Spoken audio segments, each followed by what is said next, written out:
La survie de tout organisme dépend d'une capacité fondamentale: interpréter les signaux de l'environnement avant qu'il ne soit trop tard. Bien avant l'évolution des yeux, des oreilles ou des nez, les organismes unicellulaires possédaient déjà des capteurs chimiques et tactiles leur permettant de détecter la nourriture, la lumière ou le danger. Ce que nous appelons aujourd'hui les sens est le résultat de millions d'années de perfectionnement d'un seul objectif: transformer des stimuli externes, lumière, son, vibration, pression, odeur, chaleur, en données utiles que le cerveau peut décoder en temps réel. Le cerveau en lui-même est enfermé dans une boîte crânienne obscure et silencieuse. Il ne voit jamais, n'entend jamais, ni ne touche directement quoi que ce soit. Toute la réalité que nous percevons est un modèle construit à partir des signaux captés par nos organes sensoriels. Voir un arbre, entendre une voix ou ressentir la chaleur ne sont pas des événements physiques dans le cerveau, mais des traductions électriques et chimiques de ce qui se produit à l'extérieur. Les sens sont donc les canaux par lesquels le cerveau collecte des données pour bâtir ce modèle prédictif du monde. Cette mission est vitale car l'environnement est en perpétuel changement. Percevoir rapidement une ombre qui bouge, l'odeur de quelque chose qui brûle ou une variation soudaine de température peut signifier la différence entre la vie et la mort. D'un point de vue évolutif, les organismes capables de transformer ces informations en décisions rapides, fuir, se cacher, chercher un abri, attaquer, avaient plus de chances de survivre et de se reproduire. Cela explique pourquoi le cerveau consacre des zones aussi étendues du cortex à l'interprétation des données sensorielles. Environ la moitié de notre cerveau est impliquée, directement ou indirectement, dans le traitement des stimuli venant des sens. Même des actions simples comme marcher ou parler exigent une intégration précise entre la vue, le toucher, l'ouïe et la proprioception. Et lorsque l'un de ces sens faillit, le cerveau doit réorganiser sa structure pour compenser la perte, un phénomène connu sous le nom de neuroplasticité. Un autre point essentiel est que les sens ne fonctionnent pas isolément. Ils travaillent ensemble de manière intégrée. C'est pourquoi nous sentons des odeurs en mangeant, utilisons des gestes en parlant et sommes capables de garder l'équilibre même les yeux fermés. Cette intégration se produit de façon si automatique que nous remarquons rarement que nous utilisons plusieurs sens en même temps. C'est précisément cette intégration qui rend notre perception si riche, mais aussi si vulnérable aux erreurs et aux illusions. Un son peut sembler venir d'une mauvaise direction, une image peut être perçue de manière déformée, un goût peut changer selon l'odeur, et une texture peut paraître plus douce ou plus rugueuse, selon l'attente créée par le regard. Le cerveau fait constamment des suppositions. Il n'attend pas que les données soient complètes, il anticipe, interprète et complète souvent la réalité sur la base de l'expérience passée. La mission des sens va donc bien au-delà de la simple capture de stimuli. Il filtre, interprète et hiérarchise les informations. Les stimuli jugés insignifiants sont ignorés, tandis que les menaces ou récompenses potentielles captent toute l'attention. Cette sélectivité est régulée par des structures comme le thalamus et le cortex préfrontal, qui agissent comme un centre de tri. Quand nous avons faim, l'odeur de la nourriture prend le dessus.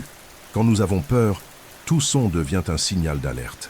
Ce système de priorité sensorielle est hautement adaptable et aussi sujet à des défaillances, comme dans les cas d'hallucinations, de troubles sensoriels ou de surcharge sensorielle causés par des environnements trop stimulants tels que les grandes villes ou les espaces saturés d'écrans et de sons simultanés.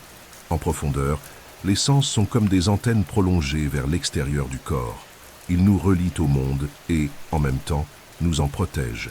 Ce sont des guetteurs constants, envoyant au cerveau des signaux qui nous disent « tu es en sécurité » ou « tu dois réagir maintenant ». Et même s'ils semblent être de simples outils biologiques, les sens façonnent aussi notre culture, nos souvenirs et nos émotions. La vue construit des images qui nous émeuvent. La musique nous touche profondément, car l'ouïe dialogue directement avec les centres limbiques du cerveau. L'odorat nous ramène instantanément à l'enfance. Le toucher est essentiel à l'affection et à la reconnaissance de l'autre. Et tout cela se produit pendant que nous dormons, marchons, pensons ou pleurons. Les sens ne dorment jamais. Ils sont toujours en alerte, traduisant l'univers pour le théâtre intérieur de l'esprit. Si nous voulons comprendre comment nous ressentons le monde, le premier pas est d'accepter que le monde, tel que nous le percevons, est une construction. Il n'existe pas de voir sans cerveau, pas d'entendre sans cerveau. Pas de réalité sensorielle sans interprétation interne. Le monde extérieur est un flux continu de stimuli bruts, et le cerveau, grâce à ses sens, est le sculpteur invisible qui transforme le chaos en conscience. Bien avant les premiers yeux, bien avant les premières antennes ou les premières peaux sensibles au toucher, la vie captait déjà des signaux de l'environnement pour survivre. Aux origines de la biologie, quand les organismes n'étaient que de simples structures immergées dans des océans primitifs, les premières formes de sensibilité apparaissaient comme des réactions chimiques à des stimuli externes. Les cellules bactériennes, par exemple, sont capables de se déplacer vers des sources de nourriture ou de s'éloigner de substances nocives. Cette capacité à détecter l'environnement, appelée chimiotaxie, est le précurseur direct de tous nos sens modernes. Elle montre que, dès le début, la nature a favorisé les organismes capables de sentir pour agir, même sans cerveau ni nerfs. Au fil de centaines de millions d'années, ces mécanismes simples se sont spécialisés. La vie multicellulaire a exigé une nouvelle forme de communication interne, les systèmes nerveux. Les premiers réseaux neuronaux primitifs ont permis que des stimuli spécifiques soient perçus dans des régions distinctes du corps et transmis avec une vitesse accrue. Cela a représenté un avantage évolutif immense: détecter la lumière du soleil et se déplacer vers elle, sentir la vibration d'un prédateur approchant, capter les variations de la composition chimique de l'eau. Ainsi, les premiers capteurs rudimentaires sont apparus, devenant, dans des lignées différentes, des yeux, des nez, des peaux, des oreilles et des papilles gustatives. L'évolution sensorielle n'a pas suivi un plan unique, mais de multiples chemins parallèles qui ont convergé vers des solutions semblables dans des espèces différentes. Ce que nous appelons œil, par exemple, est apparu de façon indépendante chez au moins 40 groupes distincts d'animaux. Un cas classique d'évolution convergente. Les premiers yeux n'étaient pas capables de former des images. Ce n'étaient que de petites taches photosensibles, des cellules qui détectèrent la présence ou l'absence de lumière. Avec le temps, ces cellules se sont enfoncées dans des structures concaves, créant un léger effet d'ombre et de direction. Plus tard, avec la formation de lentilles et de cornées rudimentaires, ces yeux commencèrent à former des images floues, puis des images plus nettes. Ce processus a duré des centaines de millions d'années et s'est produit en parallèle chez les mollusques, les arthropodes, les vertébrés et d'autres groupes. L'œil humain n'est qu'une des versions possibles de cette longue évolution. Le toucher, en revanche, est apparu de manière plus directe. Toute cellule capable de percevoir la pression ou la déformation représentait déjà un progrès. La peau, avec ses récepteurs spécialisés, a évolué pour différencier température, pression, texture et même douleur, chacun de ces types de sensations ayant des récepteurs spécifiques, calibrés par l'évolution. L'audition a suivi un autre chemin. Chez les poissons primitifs, de petites structures sensibles aux vibrations dans l'eau ont donné naissance au système vestibulaire et auditif. Chez les vertébrés terrestres, les osselets de l'oreille ont évolué à partir d'os de la mâchoire de reptiles ancestraux, créant un système sophistiqué de conduction sonore par l'air. L'audition humaine porte donc la marque de multiples adaptations, de l'eau à l'air, de la vibration à la fréquence sonore. L'odorat et le goût, quant à eux, ont des racines plus chimiques. Tous deux dépendent de récepteurs capables d'identifier des molécules spécifiques. L'odorat est apparu comme un système de détection de particules dans l'environnement externe, essentiel pour localiser la nourriture, les partenaires sexuels ou les prédateurs. Le goût a évolué pour protéger l'intérieur du corps, discriminant les saveurs en fonction du risque ou du bénéfice. Le sucré signale l'énergie, l'amer alerte sur les toxines, l'acide indique un aliment avarié et le salé équilibre les minéraux. Fait curieux, au cours de l'évolution, de nombreux sens sont apparus, ont disparu ou ont radicalement changé de fonction. Les êtres humains ont perdu l'odorat extrêmement développé de leurs ancêtres, mais ont acquis une vision bien plus fine des couleurs. Certaines espèces de poissons des profondeurs, en revanche, ont complètement perdu leurs yeux, car l'obscurité absolue rendait la vue inutile. Les chauves-souris ont développé l'écholocalisation, une forme d'audition active qui leur permet de voir l'environnement grâce au son. Les serpents détectent la chaleur avec des capteurs infrarouges situés sur leur face. Les requins captent les champs électriques des proies cachées sous le sable. L'évolution ne crée pas seulement de nouveaux sens, elle adapte, supprime, reconstruit. Et cette dynamique est dictée par l'environnement. Le sens qui procure un avantage est celui qui survit. Enfin, Il convient de rappeler que les sens n'évoluent pas isolément. Ils évoluent avec le cerveau qui les interprète. Un œil sophistiqué ne servirait à rien sans un cerveau capable de traiter les images. Une peau remplie de récepteurs n'aurait aucun sens sans un système nerveux différenciant le toucher doux de la pression douloureuse. Ainsi, cerveau et sens ont grandi ensemble, dans une danse évolutive continue. Les neurosciences modernes comprennent les sens comme des extensions du système nerveux. Ils ne sont pas des organes séparés, mais des parties d'un circuit dynamique et vivant où stimulus et interprétation sont indissociables. Sentir, c'est interpréter. Et l'évolution nous a montré qu'interpréter correctement est la clé de la vie. Voir n'est pas seulement ouvrir les yeux. Voir, c'est interpréter la lumière. La vision humaine est le résultat d'un processus hautement sophistiqué qui commence dans la rétine et se termine dans le cortex visuel, mais qui dépend d'une chaîne de transformation chimique, électrique et perceptive pour qu'une simple onde de photons devienne pour le cerveau une image compréhensible. Tout commence lorsque la lumière, réfléchie par les objets qui nous entourent, traverse les lentilles de nos yeux et atteint la rétine, une fine couche de tissu photosensible qui tapisse l'intérieur du globe oculaire. Cette rétine agit comme un capteur biologique, rempli de cellules appelées cônes et bâtonnets, qui transforment la lumière en impulsions électriques. Les bâtonnets détectent les variations de luminosité et sont essentiels à la vision nocturne. Les cônes, quant à eux, perçoivent les couleurs et se concentrent au centre de la rétine, en particulier dans la fovea, une petite région où l'acuité visuelle est maximale. La rétine elle-même réalise déjà une partie importante du traitement visuel. Elle n'est pas un écran passif. Elle extrait des contours, des contrastes, des mouvements initiaux. Ces données sont ensuite transmises par le nerf optique au cerveau où survient une surprise. L'image envoyée par la rétine est inversée et floue. Le cerveau doit la réinterpréter, la tourner, la corriger, la comparer à des souvenirs antérieurs et enfin créer ce que nous appelons perception visuelle. C'est pourquoi voir n'est pas un processus direct. La lumière qui entre dans les yeux n'est que la première étape. L'image que nous voyons est une construction mentale basée non seulement sur les données visuelles présentes, mais aussi sur des attentes, des expériences passées et des corrections actives réalisées par le cerveau. Le cortex visuel primaire, situé à l'arrière du cerveau, organise ces signaux en forme, direction et couleur. Mais la véritable compréhension de ce qui est vu se produit dans des régions encore plus complexes, comme le cortex temporal et le lobe pariétal, qui attribuent un sens à ce qui est observé. La vision est aussi sélective. Nous ne voyons pas tout ce qui se trouve devant nous. Le cerveau filtre en permanence les informations. Nous pouvons regarder un environnement rempli d'objets et ne percevoir que ce que nous jugeons pertinent. Ce processus, appelé attention visuelle, est intimement lié à la conscience et à la mémoire. Souvent, le cerveau comble automatiquement les lacunes.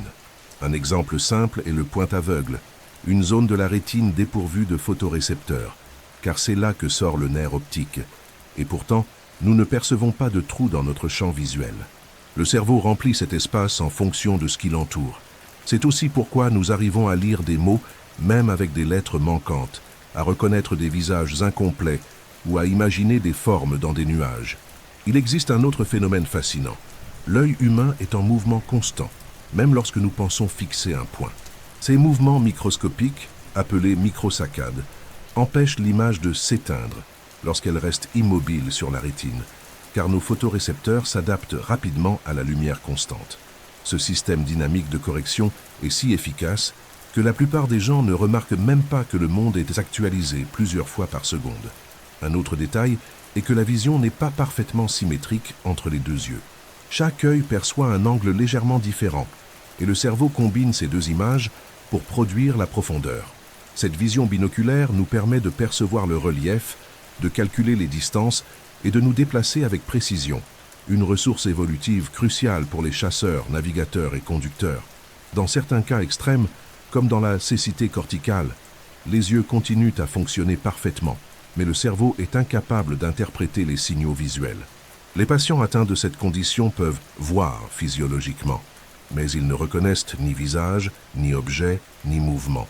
L'un des cas les plus remarquables est la prosopagnosie, l'incapacité de reconnaître les visages, même si la personne identifie normalement des objets. Cela montre que voir n'est pas seulement capter la lumière, mais comprendre ce qui est vu. Un visage, par exemple, nécessite l'activation de zones cérébrales spécifiques, comme le gyrus fusiforme. Quand cette région est endommagée, le cerveau ne sait plus qui se tient devant lui, même si les traits sont clairement perçus. D'autres personnes, en revanche, éprouvent l'illusion du mouvement dans des images fixes, comme dans certaines illusions optiques qui trompent le cerveau à partir de motifs répétitifs. La science de la vision a également révélé un paradoxe étonnant. Nos yeux ne captent qu'une infime fraction du spectre électromagnétique. Nous voyons entre 380 et 750 nanomètres, ce qu'on appelle le spectre visible. Au-delà existent les ondes radio, micro-ondes, infrarouges, ultraviolets, rayons X et gamma, tous invisibles pour nous, mais perceptibles par d'autres animaux ou instruments. Les abeilles voient l'ultraviolet, les serpents détectent la chaleur, les chauves-souris utilisent le son. Les humains, avec toute leur complexité, ont encore une vision limitée et hautement interprétative. Qu'ainsi, tout ce que nous voyons n'est qu'une version possible du monde, une simulation utile, mais loin d'être la réalité objective. Voir, c'est faire confiance à la machine la plus extraordinaire que la nature ait créée, une paire d'yeux reliée à un cerveau qui s'obstine à transformer la lumière en signification, la forme en émotion, l'image en pensée. La vision humaine est à la fois un outil de survie et une source de beauté. Sans elle, il n'y aurait ni art, ni cinéma, ni lecture, ni reconnaissance sociale. Mais même avec elle, nous vivons dans un monde interprété et non directement perçu. La plupart des gens croient que voir dépend uniquement des yeux. Mais les neurosciences ont déjà montré que la véritable vision se déroule dans le cerveau. C'est pourquoi une personne peut avoir des yeux parfaitement sains et être néanmoins fonctionnellement aveugle. C'est le cas de la chaoticécité corticale, une condition où la lésion ne touche pas les globes oculaires ni les nerfs optiques, mais les régions cérébrales chargées de traiter les signaux visuels, en particulier le cortex occipital. Les patients atteints vivent dans un monde sans images conscientes. Pourtant, dans certains cas, ils réagissent à des stimuli visuels sans se rendre compte qu'ils les perçoivent, dans un phénomène appelé vision aveugle, blind sight. C'est comme si le cerveau captait encore la lumière et les formes, mais sans générer de perception consciente. Cela démontre de façon claire et puissante que voir n'est pas regarder. Voir, c'est interpréter. Cette distance entre ce que captent les yeux et ce que comprend le cerveau est à la base des billusions optiques, phénomène où l'esprit est trompé par des motifs de lumière, de couleur, de forme ou de mouvement. Les illusions révèlent les failles et les raccourcis du système visuel. Notre cerveau n'attend pas patiemment que les données soient complètes. Il anticipe, comble les vides et prend des décisions basées sur des expériences antérieures. Cela économise du temps et de l'énergie, mais nous rend aussi vulnérables aux erreurs. Certaines illusions simples, comme des lignes parallèles qui semblent inclinées ou des cercles immobiles qui paraissent tournés, suffisent à montrer comment le cerveau peut être dupé par des contextes, des ombres, des contrastes ou des répétitions. D'autres illusions plus complexes concernent des visages qui changent d'expression selon l'angle, ou des objets qui semblent changer de taille en fonction de l'arrière-plan. Toutes montrent que la vision n'est pas passive, elle est une construction active du cerveau. Il existe aussi des homillusions cognitives, où l'erreur ne vient pas des yeux, mais de la manière dont le cerveau traite les significations. Un exemple célèbre est la tendance à voir des visages dans des objets appelés pareidolie. Nous voyons des visages dans des prises électriques, des nuages, des montagnes, des gâteaux. Cela arrive parce que le cerveau humain possède des circuits spécialisés dans la reconnaissance faciale, et il préfère se tromper par excès que par omission. Voir un visage là où il n'y en a pas est plus sûr, évolutivement, que de manquer un vrai visage. Il en va de même pour les illusions de mouvement, comme lorsqu'un visage semble cligner dans une publicité statique ou lorsque nous percevons de la profondeur dans des images planes. Dans tous ces cas, le cerveau tente de donner du sens à ce qu'il reçoit. Et ce faisant, il révèle ses propres mécanismes internes, ses hypothèses, ses filtres, ses angles morts. Les illusions peuvent aussi être exploitées à des fins thérapeutiques ou artistiques. Dans un contexte clinique, elles aident à comprendre les troubles neurologiques, à évaluer l'intégrité du cortex visuel ou à réhabiliter des patients souffrant de déficits perceptifs. Dans l'art, elles créent des expériences sensorielles uniques, comme dans les œuvres du peintre M.C. Escher, où des escaliers montent et descendent en même temps, ou dans les anamorphoses, où les images ne prennent sens que sous certains angles. Dans les environnements virtuels, les illusions sont exploitées pour créer une réalité augmentée, des expériences immersives et des stimulations multisensorielles. La notion même de réalité virtuelle repose sur la création d'une illusion cohérente et crédible pour le cerveau, même si les stimuli ne proviennent pas du monde physique. En d'autres termes, si le cerveau y croit, le corps réagit. Cela nous conduit à la conclusion que le cerveau, à un certain niveau, traite un stimulus réel et un stimulus simulé de la même façon. Des cas extrêmes illustrent aussi comment la vision est façonnée par le cerveau.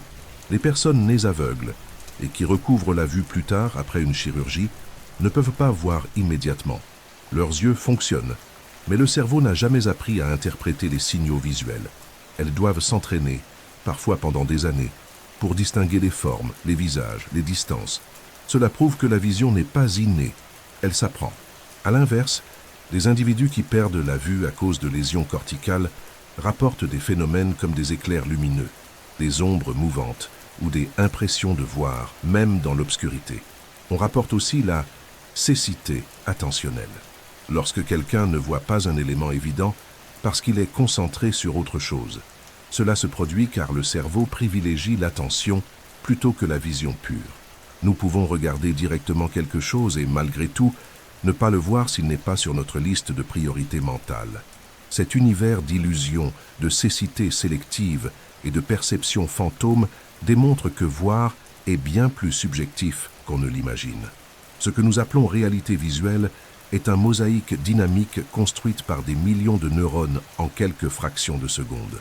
Quand nous regardons quelque chose, nous voyons autant ce qui est là que ce que nous attendons de trouver.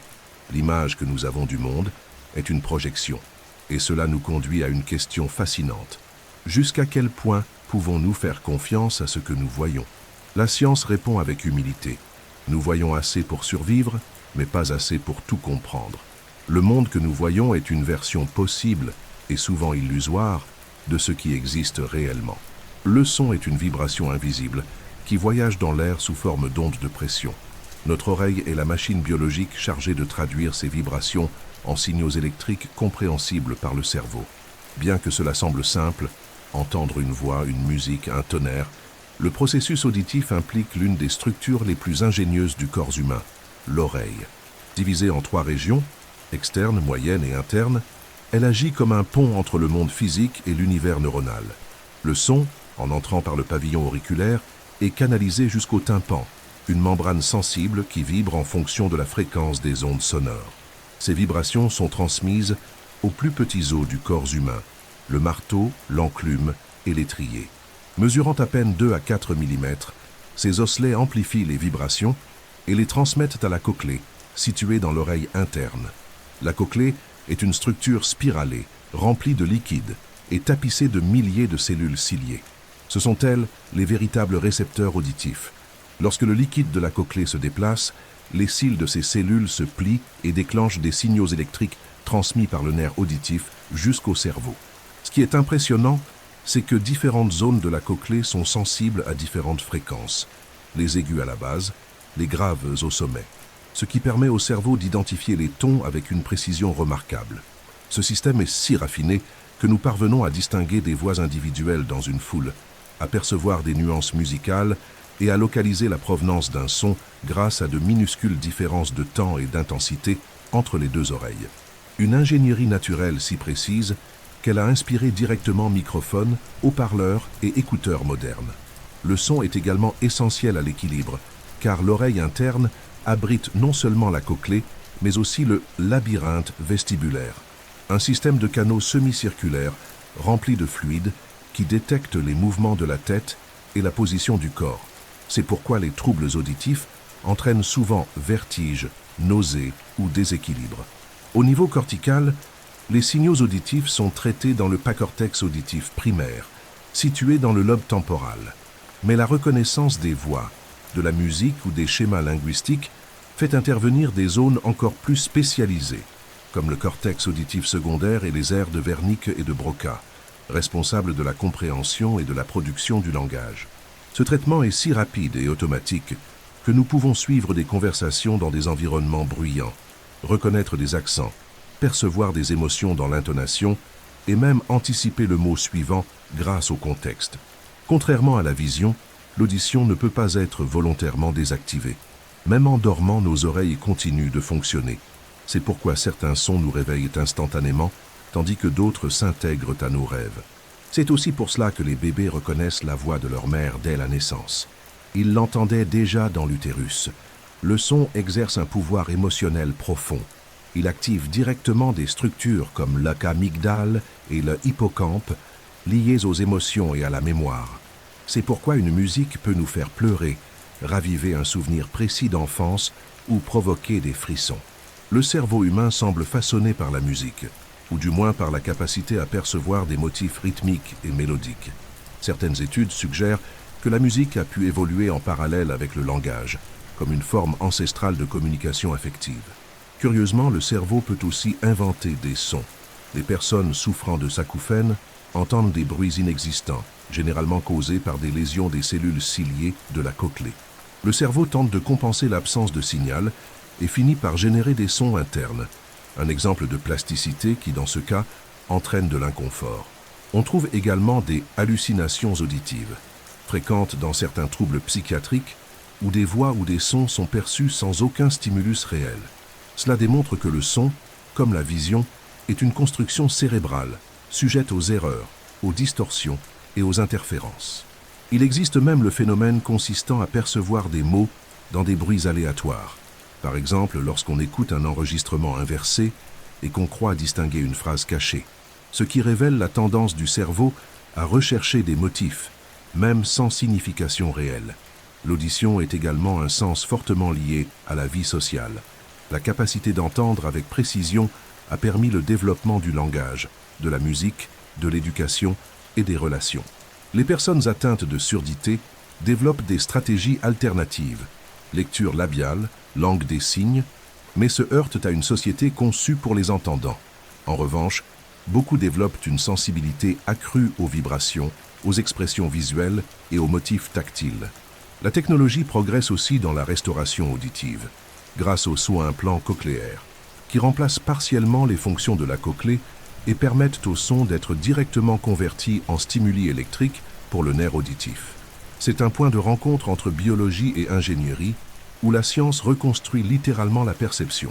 Entendre, c'est bien plus que capter des sons. C'est comprendre le langage, reconnaître un danger, s'immerger dans la musique, être ému par des paroles.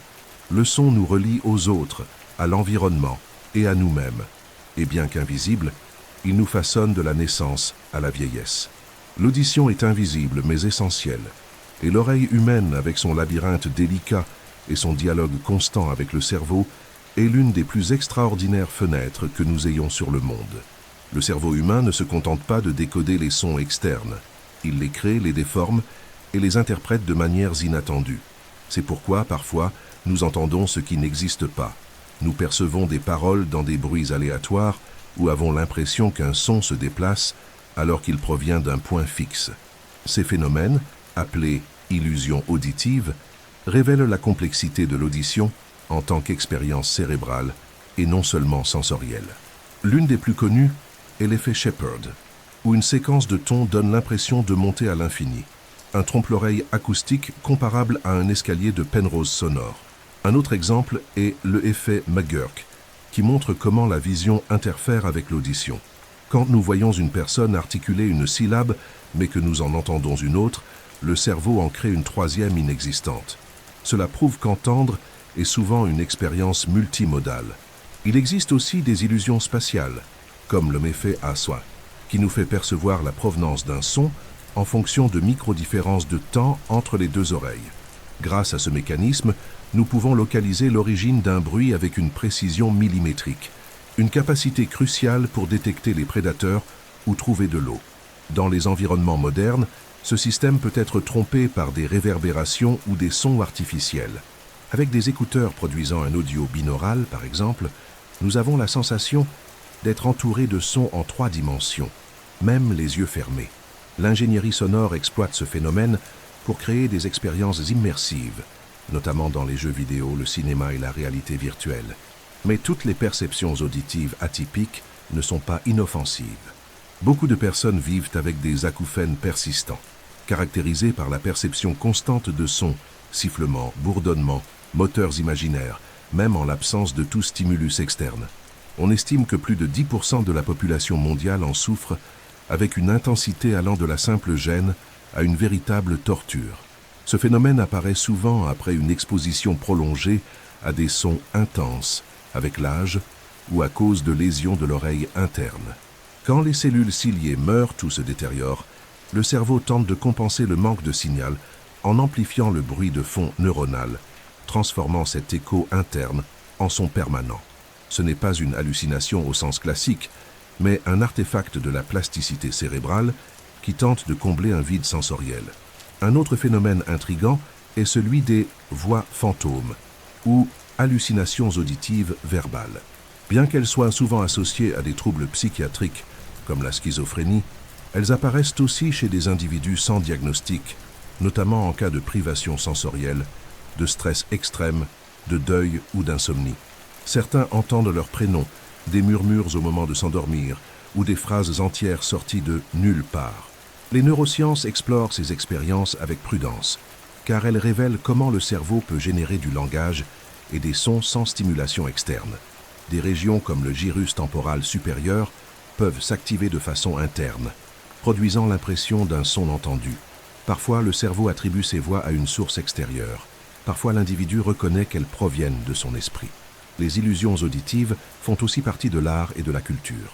En musique, les compositeurs jouent sur les dissonances, les superpositions de notes et les effets d'écho pour provoquer des sensations inhabituelles. Le son surround au cinéma crée des environnements sonores réalistes qui trompent le cerveau. Dans les cérémonies religieuses ou la méditation profonde, certains sons, chants, tambours, mantras, peuvent induire des états modifiés de conscience, montrant la puissance émotionnelle et psychique du son. Dans les environnements industriels, certaines fréquences continues peuvent causer malaise, agitation ou même hallucinations légères, un domaine encore étudié par l'acoustique et les neurosciences. Le plus fascinant est que le cerveau a besoin du son pour s'organiser. Les enfants sourds de naissance, sans accès aux stimulations sonores dans leurs premières années, développent des modifications significatives dans les aires corticales liées au langage et à la perception temporelle.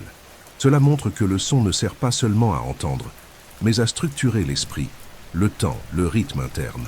Quand il manque ou devient dysfonctionnel, le cerveau tente de compenser de manière créative, souvent imparfaite.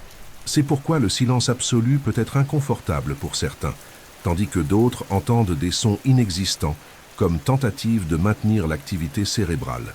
L'audition est donc à la fois une porte d'entrée vers le monde et un miroir de l'esprit.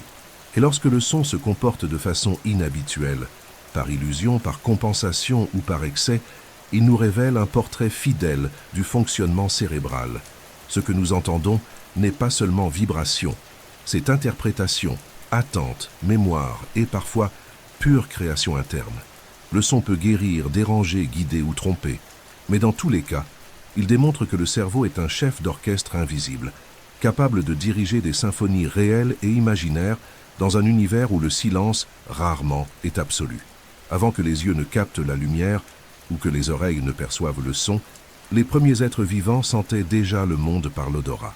L'odorat, c'est le plus ancien des sens, avec des racines qui remontent aux organismes unicellulaires, capables de détecter des substances chimiques dans leur environnement pour survivre. Chez l'humain, ce système archaïque demeure puissant, bien que souvent sous-estimé. Tout commence lorsque des particules volatiles de substances chimiques flottent dans l'air et entrent par les narines. En traversant la cavité nasale, elles atteignent la muqueuse olfactive, où se trouvent des millions de récepteurs spécialisés, chacun sensible à un type précis d'odeur. Ces récepteurs font partie des neurones olfactifs, qui transmettent les signaux directement au bulbe olfactif, une structure cérébrale située juste au-dessus de la cavité nasale. Ce qui surprend, c'est que, contrairement aux autres sens, l'odorat possède une connexion directe avec les zones les plus anciennes du cerveau, en particulier le système limbique, qui comprend l'amygdale et l'hippocampe, centre des émotions et de la mémoire. Cela explique pourquoi les odeurs ont un pouvoir si immédiat et profond sur nos souvenirs. L'arôme d'un gâteau au four peut instantanément nous ramener en enfance. L'odeur d'un parfum oublié peut réveiller des amours, des traumatismes, ou même des souvenirs des lieux et des sensations. Ces associations sont si intenses qu'elles se produisent souvent sans réflexion consciente. L'odorat agit comme un raccourci émotionnel dans le cerveau, un canal direct vers l'inconscient. C'est pourquoi les souvenirs olfactifs sont plus vifs et durables que les souvenirs visuels ou auditifs. Le cerveau stocke les odeurs comme des marqueurs émotionnels, construisant des cartes sensorielles du passé. Du point de vue évolutif, l'odorat a été essentiel à la survie. Les animaux utilisent les odeurs pour localiser leur nourriture, marquer des territoires, reconnaître leurs proches ou détecter des prédateurs. L'être humain moderne, bien que moins dépendant de ce sens pour chasser ou fuir, y reste fortement sensible. Des tests montrent que nous pouvons distinguer plus d'1 trillion d'odeurs différentes, même si nous sommes rarement capables de les nommer. Cette capacité est amplifiée par des mécanismes comme l'adaptation olfactive, qui nous fait ignorer les odeurs constantes au bout de quelques minutes, et le codage combinatoire, où plusieurs récepteurs s'activent simultanément pour générer un profil olfactif. Un parfum, par exemple, n'est pas une seule molécule, mais une symphonie de composés créant une perception complexe et nuancée. L'odorat est aussi un sens qui vieillit. À partir de 60 ans, beaucoup de personnes commencent à perdre une partie de leur capacité olfactive, un phénomène appelé hyposmie. Dans des cas plus graves, survient l'anosmie, la perte totale de l'odorat, souvent liée à des infections virales, des traumatismes crâniens ou des maladies neurodégénératives comme Parkinson ou Alzheimer. Dans bien des cas, cette perte apparaît des années avant. Les autres symptômes, ce qui en fait un signal d'alerte précoce. Cela prouve que l'odorat est intimement lié à la santé neurologique. Il n'est pas qu'un appendice du nez, mais un marqueur subtil de l'état du cerveau. Plus récemment, la pandémie de Covid-19 a mis en lumière cette importance, de nombreux patients ayant signalé une perte brutale de l'odorat, révélant combien ce sens est essentiel et combien son absence dégrade la qualité de vie. L'odorat possède aussi une dimension sociale et comportementale. Les odeurs influencent fortement l'attraction entre les individus. Les humains émettent des phéromones, substances chimiques qui, même imperceptibles consciemment, modulent les émotions et la sexualité. Les femmes perçoivent différemment les odeurs masculines selon leur cycle menstruel. Des personnes amoureuses reconnaissent l'odeur de leur partenaire parmi des dizaines. Même les nouveau-nés identifient leur mère par l'odeur quelques jours après la naissance. Dans toutes les cultures, les odeurs ont un rôle symbolique, spirituel et médicinal. L'encens dans les rituels religieux, les huiles essentielles en aromathérapie et les parfums comme langage corporel montrent que l'odorat dépasse la biologie. Il est aussi culturel et symbolique. Encore plus fascinante est la synesthésie olfactive, une condition rare où certaines personnes associent des odeurs à des couleurs, des formes ou des mots. Un arôme peut évoquer le chiffre 7. Un parfum peut être perçu comme lilas. Cela montre que les sens peuvent se croiser, fusionner et élargir les frontières de la perception. On observe aussi des cas cliniques où des odeurs inexistantes sont perçues, appelées phantosmies, souvent liées à des crises épileptiques, des tumeurs ou des effets secondaires médicamenteux.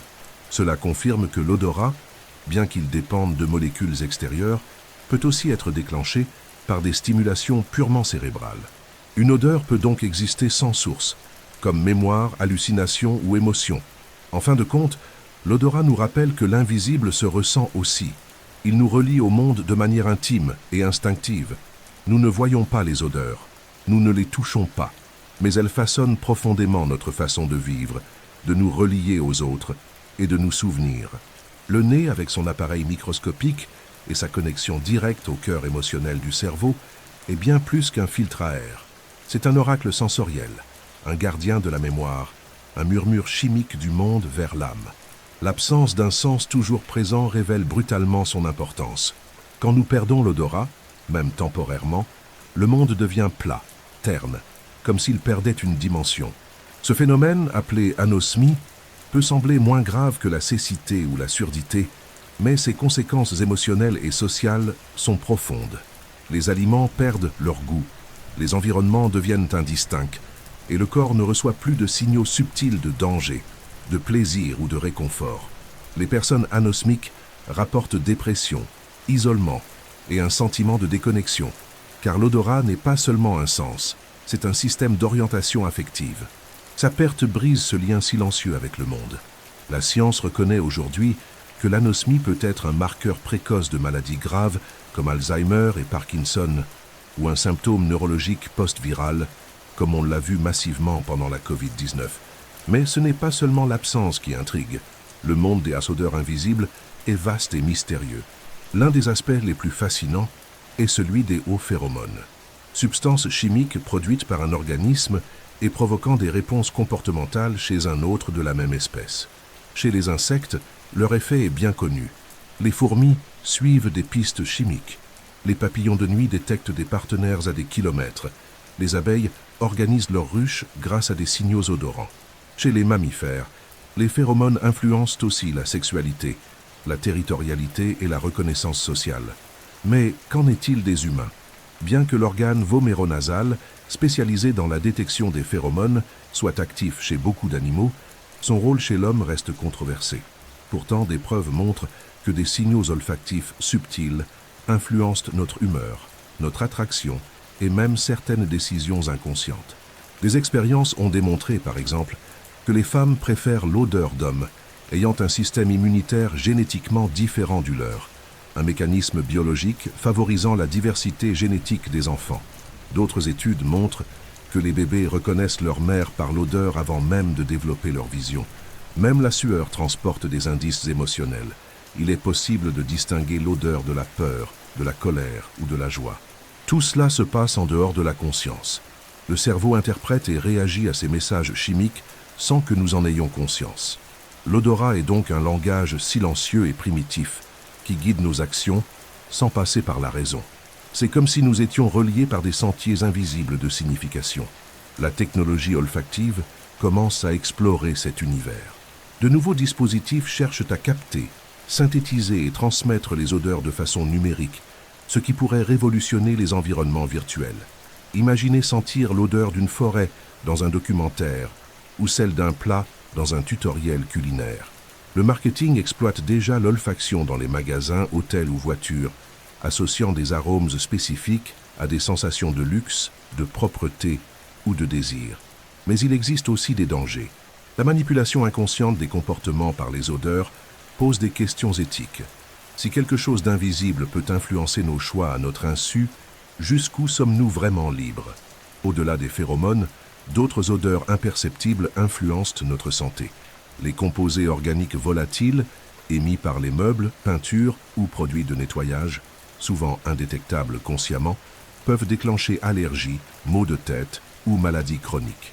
La pollution olfactive dégrade aussi la qualité de vie. Dans les grandes villes, le mélange d'odeurs artificielles, de fumée et d'égouts crée un environnement toxique qui surcharge le système nerveux.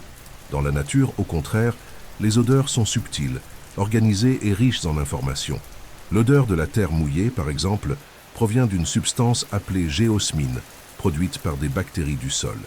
Les humains y sont extrêmement sensibles, jusqu'à des parties par trillion, et l'associent instinctivement à la pluie et à la fertilité. Ce qui surprend encore, c'est que les odeurs peuvent être apprises et conditionnées.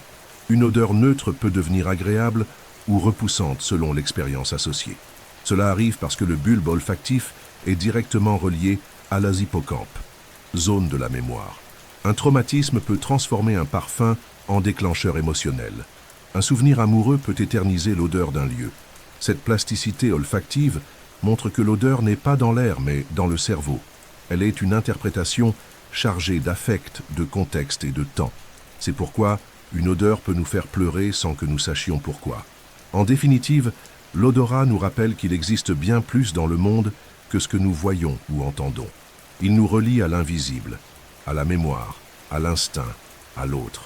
Et même lorsque le nez échoue, le cerveau continue de chercher ses traces chimiques, tentant de décoder le monde qui respire autour de nous. L'odeur, souvent ignorée, est pourtant l'une des formes les plus profondes de sensation, et sans doute la plus silencieuse. Manger semble un geste simple, mordre, mâcher, avaler. Mais derrière cette action quotidienne se cache l'une des expériences sensorielles les plus complexes et fascinantes du corps humain, le goût. Bien plus que la simple détection de saveurs, le goût est un système biochimique raffiné, intimement lié à l'odorat, au toucher, à la température, à l'ouïe et même à la vue. C'est pourquoi manger est une expérience multisensorielle. Un plat joliment présenté paraît plus savoureux. Le son du croustillant éveille des attentes, la texture en bouche peut transformer un repas ordinaire en souvenir marquant.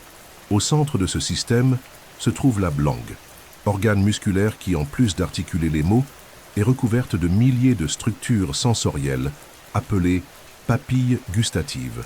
Elles abritent des cellules spécialisées capables d'identifier 5 saveurs de base: le sucré, le salé, l'acide, l'amer et l'umami.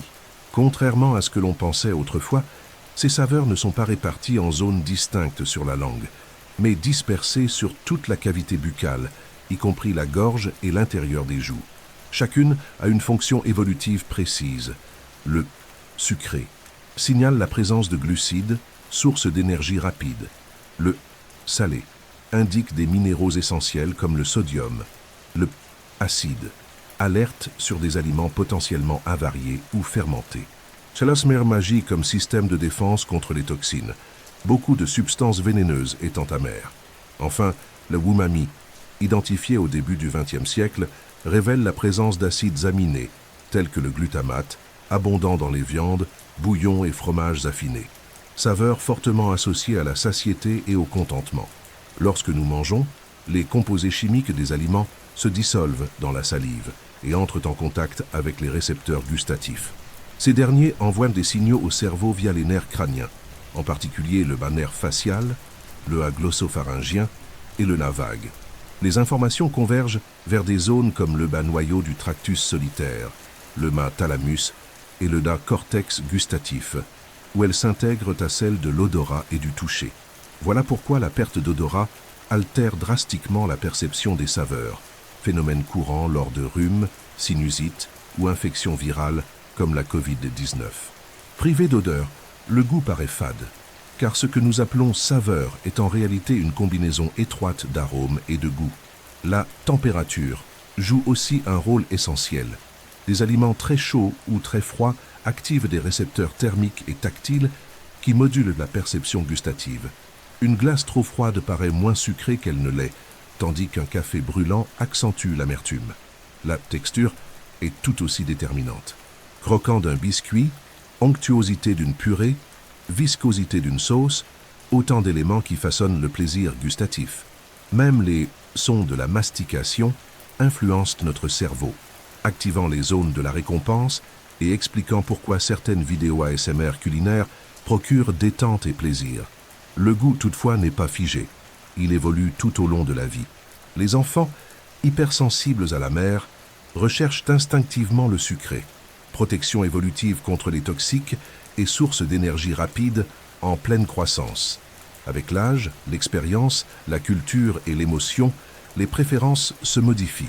On peut apprendre à apprécier ce qu'on rejetait, ou au contraire développer une aversion liée à un souvenir désagréable. Le goût est donc en partie entraînable et toujours relié au système limbique, centre des émotions. Un simple aliment peut devenir répulsif ou se transformer en mémoire affective indélébile selon le contexte vécu. Le goût, enfin, est profondément culturel. Ce qui est jugé délicieux dans une société peut sembler repoussant dans une autre. Les préférences alimentaires sont des constructions sociales, façonnées par le répertoire sensoriel de chaque communauté. C'est pourquoi la science du goût, la gustation, dialogue aujourd'hui avec la gastronomie moléculaire, la neurogastronomie ou la nutrition comportementale. Même nos polybactéries intestinales influencent nos envies en modulant hormones et neurotransmetteurs liés à l'appétit. Certaines pathologies mettent en lumière la complexité du goût. Das Gefühl prive totalement de saveur. Las Dysgeusie déforme le goût en sensations métalliques ou étranges, souvent à cause de médicaments ou carences. La synesthésie gustative, plus rare, associe sons ou mots à des saveurs, comme sentir du fer en entendant une note musicale. Ces cas confirment une vérité fondamentale. Le goût est créé par le cerveau.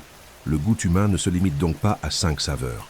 Il les intègre dans des contextes biologiques, émotionnels et culturels qui transforment chaque bouchée en expérience complexe. Le sucré et le umami, par exemple, jouent un rôle particulier, directement lié au plaisir et à la survie. Le sucré active la dopamine, dès l'allaitement maternel, inscrivant une mémoire de sécurité et de réconfort. L'umami identifié par Kikunae Ikeda au Japon, signale des protéines essentielles, déclenche satiété et intensifie d'autres saveurs. À l'opposé, le goût de la peur sauce est plus métaphorique, mais bien réel physiologiquement. Le stress libère adrénaline et cortisol, modifiant nos perceptions. Dans la panique, beaucoup rapportent des goûts amers, métalliques, voire une perte totale de saveur. L'anxiété chronique, elle, peut transformer notre microbiote intestinal et influencer durablement nos préférences. Ainsi, le goût n'est jamais fixe.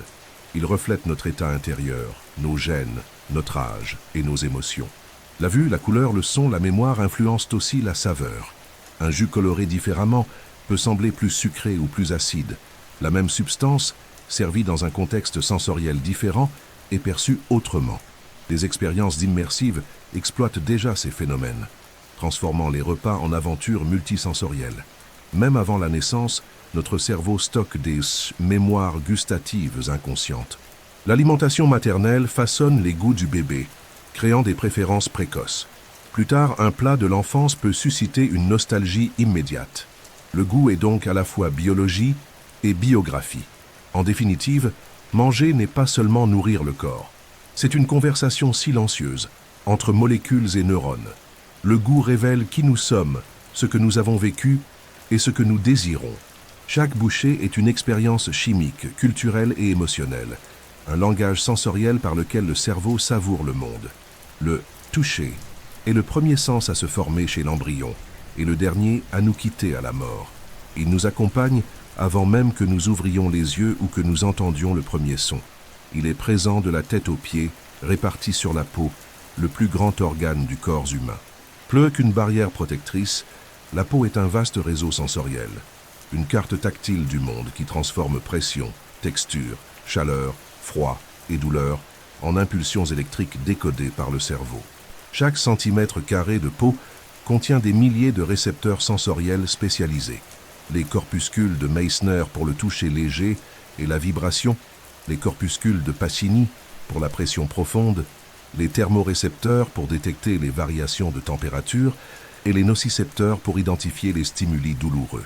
Ces capteurs n'enregistrent pas seulement des informations, ils les classent, les comparent et les hiérarchisent avant même qu'elles n'atteignent la conscience.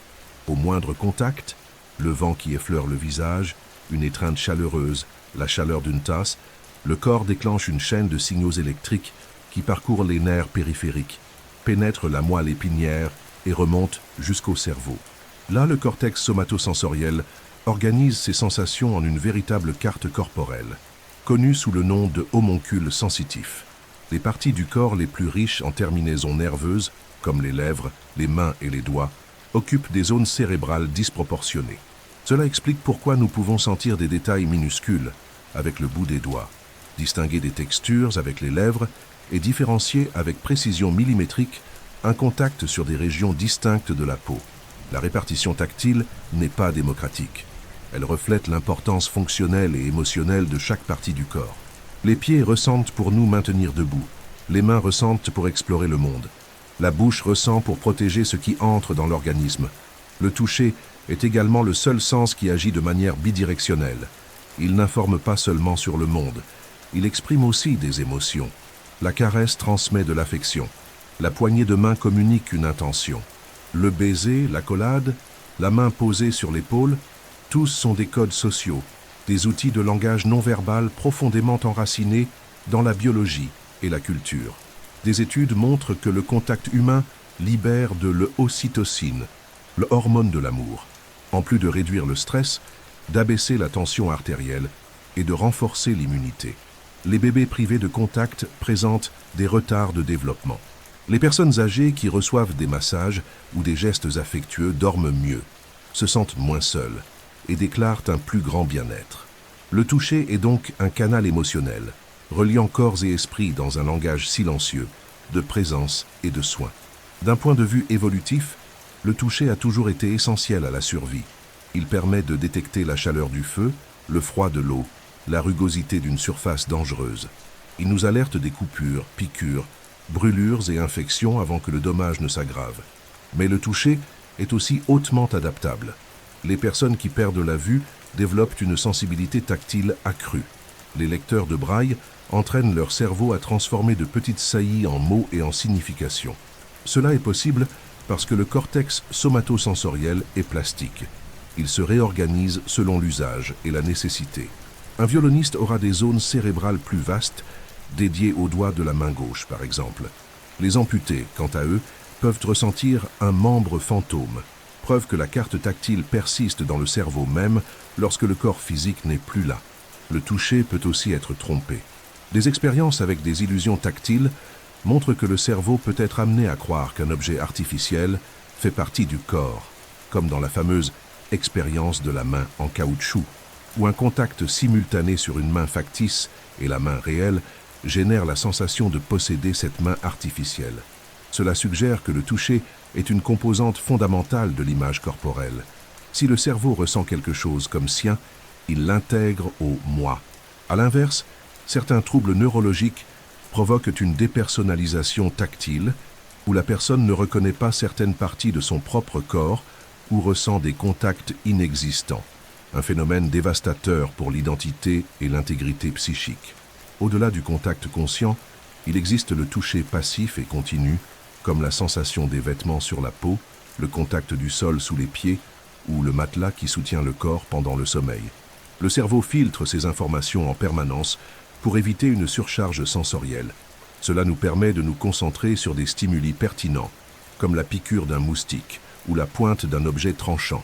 Cet équilibre entre sensibilité et filtrage est maintenu par des systèmes régulateurs complexes, impliquant le thalamus et des structures de contrôle attentionnel. Mais dans des conditions cliniques comme la fibromyalgie, ce filtre échoue et le cerveau interprète des stimuli neutres comme douloureux, générant un cycle de souffrance persistante sans cause apparente. Le toucher, avec son réseau silencieux de capteurs répartis sur tout le corps, est le seul sens qui ne cesse jamais. Nous ne pouvons pas fermer la peau comme nous fermons les yeux ou les oreilles. Nous ressentons constamment le sol sous nos pieds, l'air qui nous entoure, la pression de notre propre corps. Ce sens nous ancre dans le monde physique, nous protège et nous relie. Et bien qu'il passe souvent inaperçu, il est la base de notre perception de la réalité et de notre capacité à aimer, à prendre soin et à nous reconnaître. La bonne douleur n'est pas dans la peau, ni dans les os, ni dans les muscles. Elle naît dans le cerveau. Bien que nous puissions l'apercevoir comme si elle provenait d'un doigt blessé, d'une plaie ouverte ou d'une articulation enflammée, ce que nous appelons douleur est une interprétation cérébrale d'un signal de menace. Ce signal commence par la nociception, le processus par lequel des terminaisons nerveuses spécialisées détectent des stimuli potentiellement nocifs. Ces stimuli peuvent être mécaniques, comme une coupure ou une pression, thermiques, comme une chaleur extrême ou un froid intense, ou chimiques, comme des inflammations ou des toxines. Les capteurs qui détectent ces signaux sont appelés nocicepteurs et sont présents dans pratiquement toutes les parties du corps, de la peau aux organes internes. Lorsqu'ils sont activés, ils déclenchent des impulsions électriques qui voyagent par les fibres nerveuses jusqu'à la moelle épinière, puis remontent vers le cerveau. Mais c'est seulement là, dans le cerveau, que le signal devient douleur. Cette distinction est cruciale. La nociception est le signal, la douleur est la perception. Nous pouvons avoir une nociception sans douleur, comme sous anesthésie cérébrale, alors que le corps enregistre encore les stimuli nocifs. Et nous pouvons ressentir de la douleur sans lésion détectable, comme dans les douleurs fantômes ou la fibromyalgie. Cela montre que la douleur n'est pas une simple conséquence d'un dommage physique, mais une décision neurobiologique basée sur le contexte, la mémoire, l'émotion et l'attente. Le cerveau évalue la pertinence du signal et décide du degré de souffrance qui lui sera attribué. Cela implique des zones comme le thalamus, le cortex somatosensoriel, le système limbique et le cortex préfrontal. Ces centres intègrent le signal nociceptif avec l'état émotionnel de l'individu, l'attention portée à la zone, les expériences passées et même les croyances culturelles ou religieuses sur ce que signifie ressentir la douleur. La douleur aiguë est essentielle à la survie. Elle nous fait réagir rapidement aux menaces, retirer la main du feu, arrêter d'utiliser un membre lésé ou chercher un abri et un traitement. Elle est donc une alarme biologique signalant que quelque chose doit être corrigé. Mais lorsque la douleur persiste longtemps après la cicatrisation des tissus, elle cesse d'être un avertissement et devient une maladie en soi. C'est le cas de la douleur chronique. une condition qui affecte des millions de personnes dans le monde et qui implique des altérations dans la structure et le fonctionnement du système nerveux. Dans ces situations, les circuits cérébraux deviennent sensibilisés, amplifiant de petits signaux, déformant la perception corporelle et créant un état d'alerte permanent. C'est comme si le cerveau restait bloqué en mode urgence, même sans menace réelle. Cette amplification de la douleur peut aussi apparaître dans des phénomènes comme l'ocalodynie, lorsque des stimuli normalement indolores, comme un simple effleurement ou un souffle d'air, sont perçus comme douloureux. Il existe également l'hyperalgésie, où la douleur est ressentie comme plus intense que prévu. Ces distorsions montrent que le système nerveux réagit de manière disproportionnée et nécessite des traitements allant au-delà des analgésiques, incluant psychothérapie, physiothérapie, méditation, neuromodulation et rééducation sensorielle. Il en va de même pour la douleur fantôme, fréquente chez les amputés, qui continuent de ressentir des douleurs réelles dans des membres inexistants. Dans ces cas, le cerveau maintient une carte du corps qui ne disparaît pas avec l'absence physique et continue d'activer les zones sensorielles comme si le membre était encore là. Curieusement, la douleur peut aussi être bloquée ou ignorée dans des contextes extrêmes. Des soldats blessés au combat, des athlètes lors d'épreuves épuisantes ou des mères en travail rapportent des moments où la douleur semble disparaître, un phénomène attribué à la libération de endorphines, des opioïdes naturels du corps qui agissent comme des analgésiques internes. Le cerveau peut inhiber la douleur lorsqu'elle entrave la survie immédiate. À l'inverse, l'attente de la douleur peut en augmenter l'intensité, même avant tout stimulus réel. Cet effet, appelé un nocebo, est l'opposé du placebo. Quand nous croyons que quelque chose va faire mal, la douleur s'intensifie effectivement. Cela montre que le cerveau ne se contente pas de ressentir la douleur. Il l'anticipe, l'imagine et la module avant même qu'elle n'arrive. Il existe aussi des dimensions culturelles et émotionnelles de la douleur. Dans certaines traditions spirituelles, la souffrance physique est perçue comme purificatrice ou comme un pont vers des états mystiques.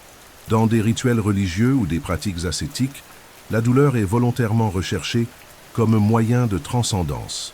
Cela nous rappelle que la souffrance physique est aussi un phénomène symbolique, influencé par des valeurs, des croyances et des récits personnels. En contexte médical, comprendre la douleur exige une écoute active, de l'empathie et une approche intégrée. Il ne suffit pas de demander combien ça fait mal. Il faut demander comment cette douleur affecte-t-elle votre vie. En effet, deux personnes ayant la même lésion peuvent ressentir des douleurs radicalement différentes, car la douleur ne mesure pas le dommage. Elle mesure l'expérience subjective du dommage. Dans un monde où la médecine cherche de plus en plus précision et objectivité, la douleur demeure un mystère profondément humain. Elle est à la fois signal et langage, alarme et mémoire, corps et esprit. Et comprendre la nociception revient à comprendre que la souffrance physique est en fin de compte un dialogue entre le monde qui blesse et le cerveau qui interprète. Même les yeux fermés, dans un silence absolu, immobiles dans une chambre obscure, nous savons pourtant si nous sommes debout, couchés, inclinés ou en train de tourner. Cette connaissance ne vient ni de la vision, ni du toucher, ni de l'ouïe.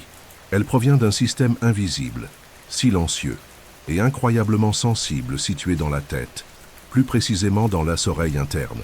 Ce système s'appelle le système vestibulaire et sa fonction est d'informer le cerveau de la position du corps dans l'espace. Il détecte les accélérations linéaires, les rotations, les inclinaisons et les changements subtils de posture. Sans lui, nous perdrions l'équilibre au moindre mouvement. S'asseoir, marcher, courir, danser ou même rester debout exigent une symphonie d'ajustements inconscients rendus possibles grâce à ce réseau sensoriel exclusivement dédié à l'orientation spatiale. Le système vestibulaire est situé dans le mélabyrinthe osseux Hulns, une structure complexe à l'intérieur de l'os temporal, juste à côté de la cochlée, responsable de l'audition. Il est constitué de 3 canaux semi-circulaires, disposés en angle perpendiculaire, et de 2 chambres appelées saccules et utricules.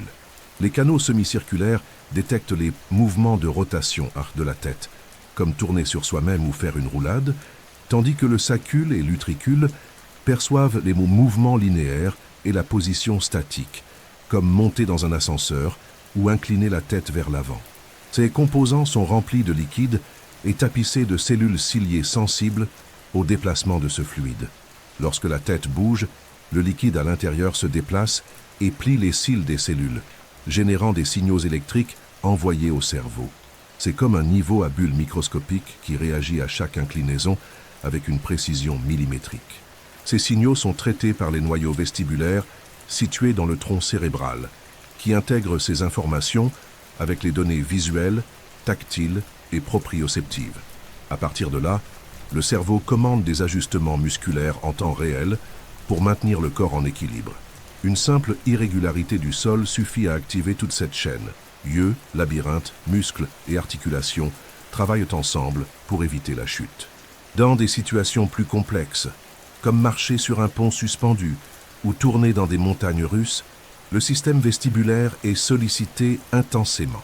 C'est pourquoi nous ressentons des vertiges, des nausées ou une désorientation lorsqu'il est surchargé ou entre en conflit avec les autres sens.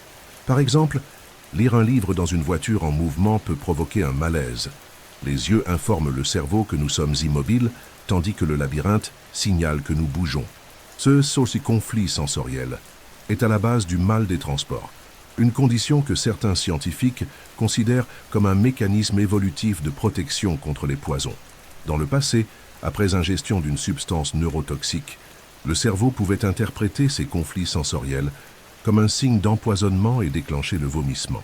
Aujourd'hui, cette théorie reste débattue, mais elle renforce l'idée que l'équilibre n'est pas seulement physique, c'est aussi une construction neuroperceptive complexe.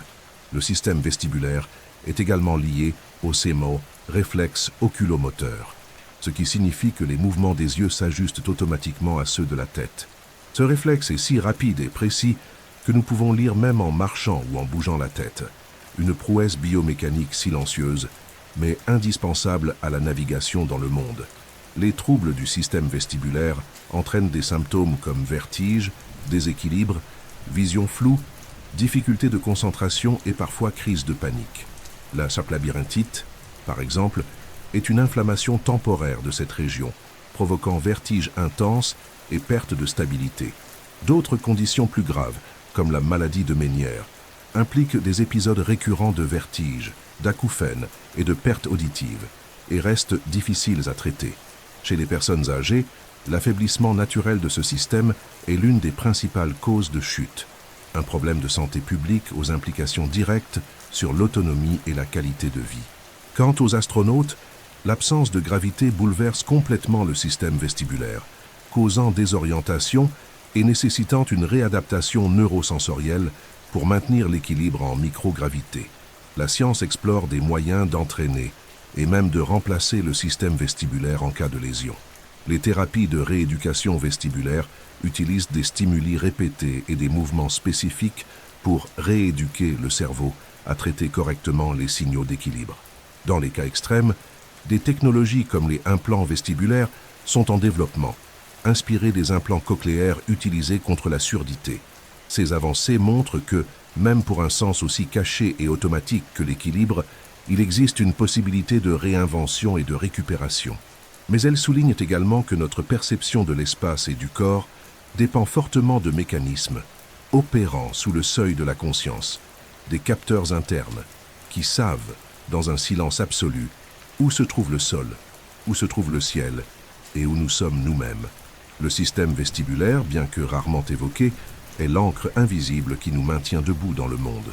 C'est lui qui nous permet de marcher sans regarder nos pieds, de danser les yeux fermés, de courir en ligne droite ou simplement de rester debout sans tomber. Et comme tous les sens, il n'agit jamais seul. Il dialogue avec le toucher, la vision, l'audition et le sens même de la position du corps. Ce dialogue constant garantit l'harmonie du mouvement, l'orientation dans l'espace et la maîtrise du corps. Trois piliers silencieux de la vie consciente. Fermez les yeux un instant et levez le bras droit à la hauteur des épaules. Vous savez exactement où il se trouve, même sans le voir. Vous savez si la main est ouverte ou fermée, si les doigts sont tendus ou repliés. Cette perception silencieuse, précise et constante de la position, de l'orientation et du mouvement de notre corps dans l'espace s'appelle la proprioception. C'est sans doute le plus sous-estimé des sens humains, justement parce qu'il est invisible, automatique et rarement remarqué. jusqu'au moment où il échoue. La proprioception est ce qui nous permet de marcher dans l'obscurité sans trébucher, de toucher notre nez avec le doigt sans nous tromper, de taper au clavier sans regarder, de danser les yeux fermés ou de tenir en équilibre sur un seul pied. Elle est le système qui nous dit, à chaque seconde, où nous sommes par rapport à nous-mêmes.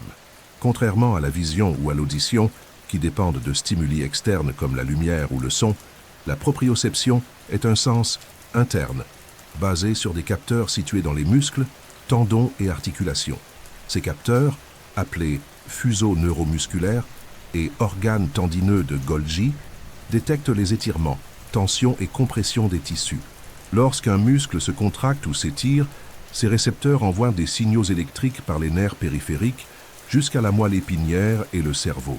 Ces informations sont traitées en temps réel, de façon inconsciente, et intégrées au système moteur tactile et vestibulaire. Grâce à cette intégration, le cerveau ajuste en continu la posture, l'équilibre et la coordination.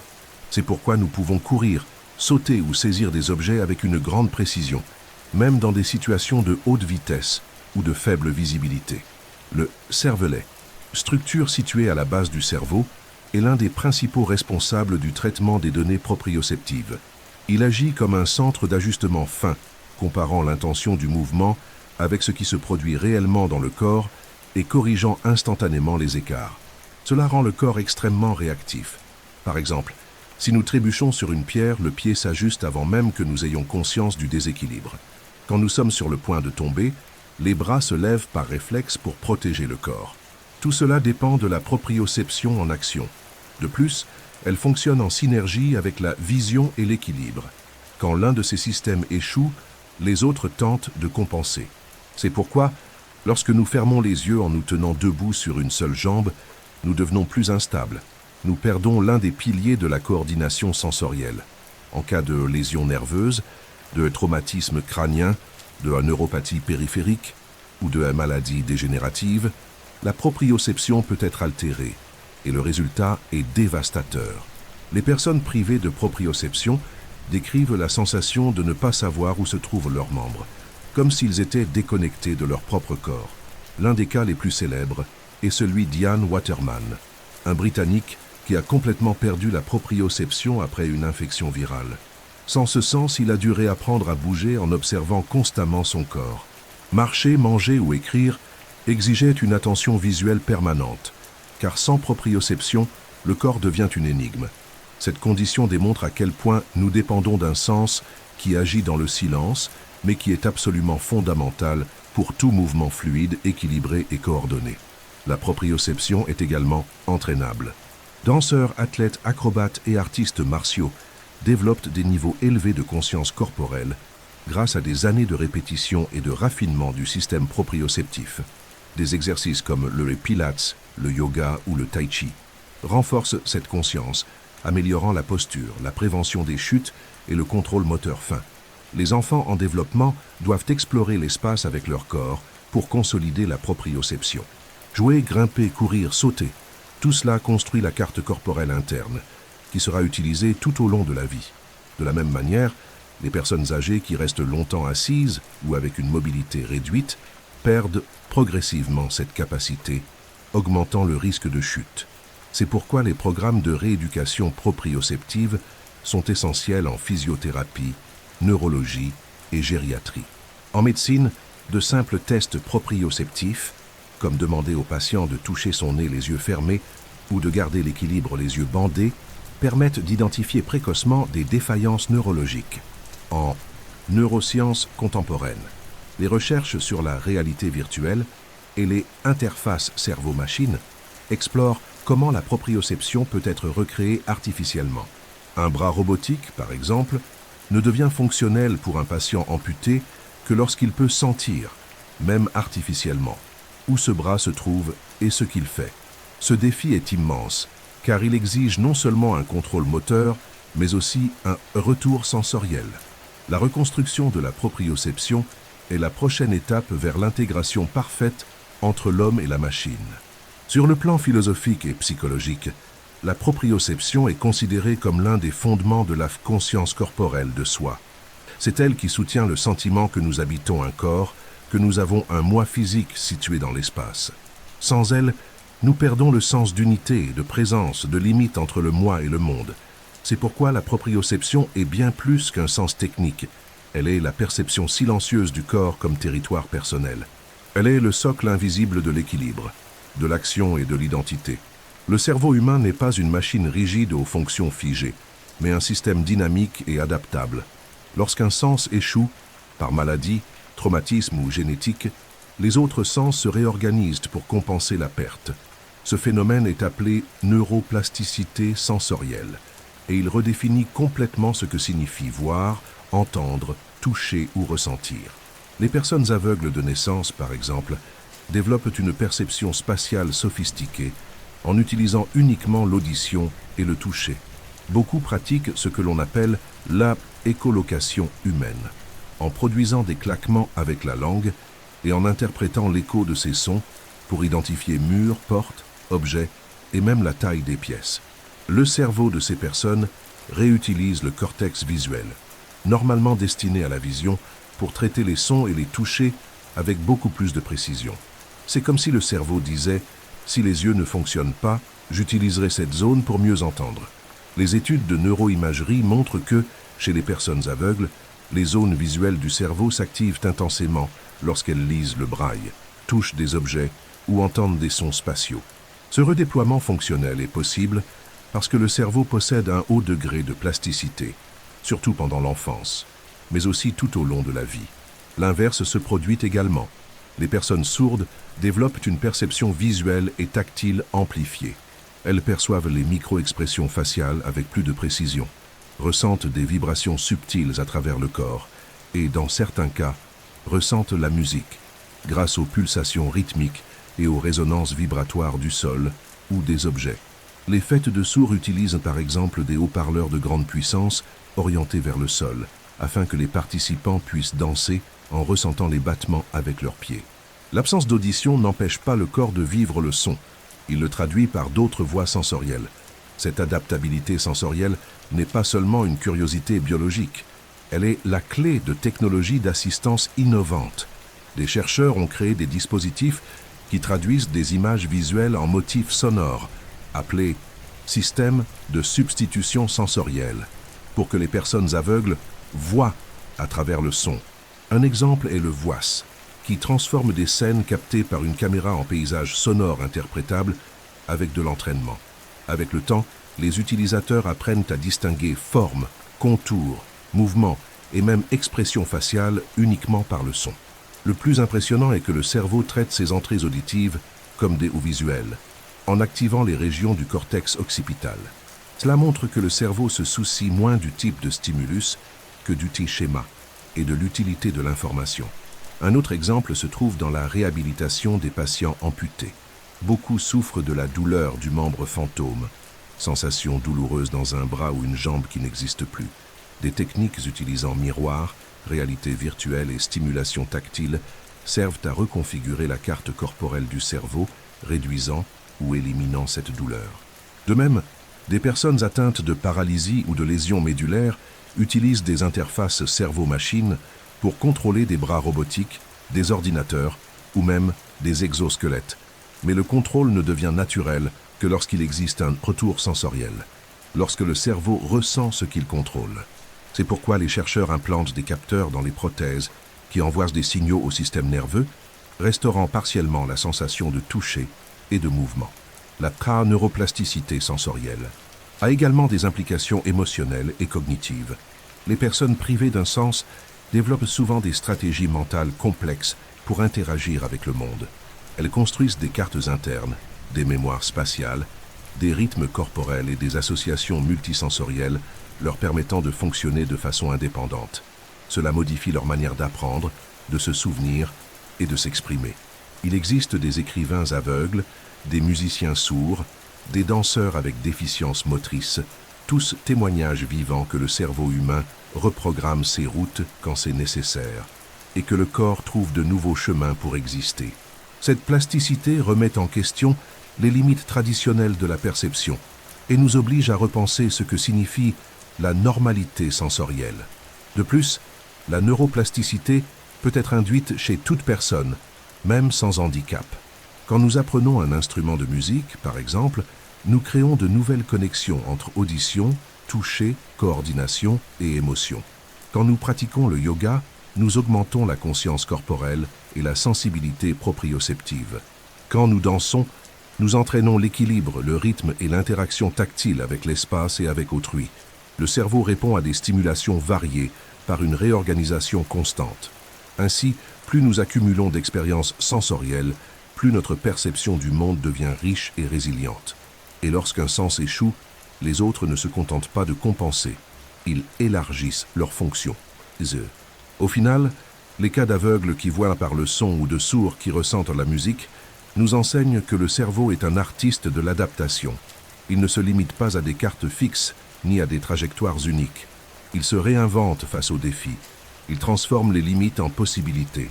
Et ce faisant, il révèle le pouvoir profond et silencieux de la neuroplasticité, la capacité de ressentir le monde de façon qui dépasse tout ce que nous pensions possible. Imaginez voir des couleurs en entendant de la musique, goûter des saveurs en entendant des noms, ou associer des chiffres à des personnalités. Pour beaucoup, ce n'est pas de l'imagination, c'est une expérience réelle et constante. Ce phénomène est appelé synesthésie, un croisement neurologique des sens où l'activation d'une modalité sensorielle en évoque automatiquement une autre. Contrairement aux métaphores poétiques, comme dire qu'une voix est douce ou qu'une couleur est chaude, la synesthésie est un phénomène neurologique mesurable, à base génétique, présent chez environ 3% de la population. Et bien qu'elle paraisse exotique, elle offre une fenêtre extraordinaire pour comprendre comment le cerveau organise, interprète et relie les sens de manière créative et profondément personnelle. Il existe des dizaines de formes de synesthésie déjà cataloguées. Les plus courantes incluent la pigraphème couleur, où lettres et chiffres évoquent des couleurs spécifiques, la synesthésie audiovisuelle, où les sons génèrent des formes et des couleurs en temps réel, la lexicale gustative, où certains mots provoquent des sensations gustatives, et la temps-espace, où les jours de la semaine ou les dates sont perçus comme des positions physiques autour du corps. Les synesthètes ne s'imaginent pas ces connexions, ils les vivent. Pour quelqu'un avec une synesthésie graphème couleur, par exemple, la lettre A sera toujours rouge, le chiffre 4 toujours bleu, quel que soit le contexte. Ces associations sont automatiques, stables à vie et souvent utiles, car elles aident à la mémorisation et à la créativité. La science suggère que la synesthésie résulte de connexions neuronales augmentées ou moins inhibées entre régions sensorielles du cerveau. Chez les non-synesthètes, ces zones fonctionnent de manière relativement séparée, mais chez les synesthètes, il existe un plus grand degré de fuite ou de coopération entre circuits. Par exemple, à l'écoute d'une note musicale, non seulement le cortex auditif est activé, mais aussi des aires visuelles, générant la perception de forme, texture ou couleur. Cette communication croisée n'est pas considérée comme un trouble, mais comme une variante neurologique, généralement accompagnée de fonctions cognitives normales ou même renforcées. Beaucoup de synesthètes sont créatifs, doués pour l'art, la musique ou les langues, car leur esprit accède au monde par plusieurs canaux simultanément. La synesthésie pose aussi des questions sur l'origine de la perception sensorielle dans l'enfance. Des recherches suggèrent que tous les bébés humains naissent avec un certain degré de synesthésie, qui se raffine et s'inhibe au fil du développement. Durant les premiers mois, les sens ne sont pas complètement séparés. La lumière peut provoquer de l'agitation. Un son peut déclencher un réflexe visuel. Avec le temps, le cerveau apprend à distinguer et spécialiser les canaux sensoriels. Mais chez certaines personnes, cette différenciation reste incomplète, produisant des synesthésies persistantes. Cela suggère que l'esprit humain naît multisensoriel par nature et que la séparation entre vision, audition, toucher et autres sens est une construction développée, non une donnée absolue. Dans des contextes cliniques et expérimentaux, la synesthésie est utilisée comme outil pour étudier la plasticité cérébrale, la conscience et les mécanismes d'intégration sensorielle. Les chercheurs utilisent l'imagerie cérébrale pour observer l'activation simultanée de zones distinctes lors d'expériences synesthésiques, révélant comment le cerveau cartographie le monde en plusieurs couches. Il existe aussi un intérêt à induire des états synesthésiques par méditation profonde. substances psychédéliques ou entraînement sensoriel, afin d'élargir l'expérience perceptive même dans des cerveaux non synesthètes. Dans certaines conditions neurologiques ou psychiatriques, comme les migraines avec aura ou certains troubles du spectre autistique, des expériences synesthésiques spontanées sont aussi rapportées, suggérant une continuité entre perception ordinaire et perception croisée. Culturellement, la synesthésie a inspiré des artistes comme Kandinsky, qui associait couleurs et sons, et des compositeurs comme Olivier Messiaen, qui voyaient les accords comme des combinaisons chromatiques. Des poètes synesthésiques décrivent des odeurs comme des métaphores visuelles et des textures comme des mélodies. Ces expressions ne sont pas seulement des licences poétiques, ce sont des traductions authentiques de l'expérience intérieure. Dans l'éducation, des chercheurs étudient comment la synesthésie peut aider à l'apprentissage des langues, à la mémorisation d'informations abstraites et au développement de nouvelles méthodes pédagogiques, notamment chez les enfants aux profils cognitifs atypiques. En fin de compte, la synesthésie nous oblige à repenser les limites entre les sens. Elle montre que voir, entendre, sentir ou toucher ne sont pas des actions isolées, mais des aspects d'une perception intégrée et subjective. Elle révèle que le cerveau est capable de mélanger les informations en composition inattendue, qu'un son peut avoir une couleur, qu'un mot peut avoir un goût, qu'un mardi peut être lilas.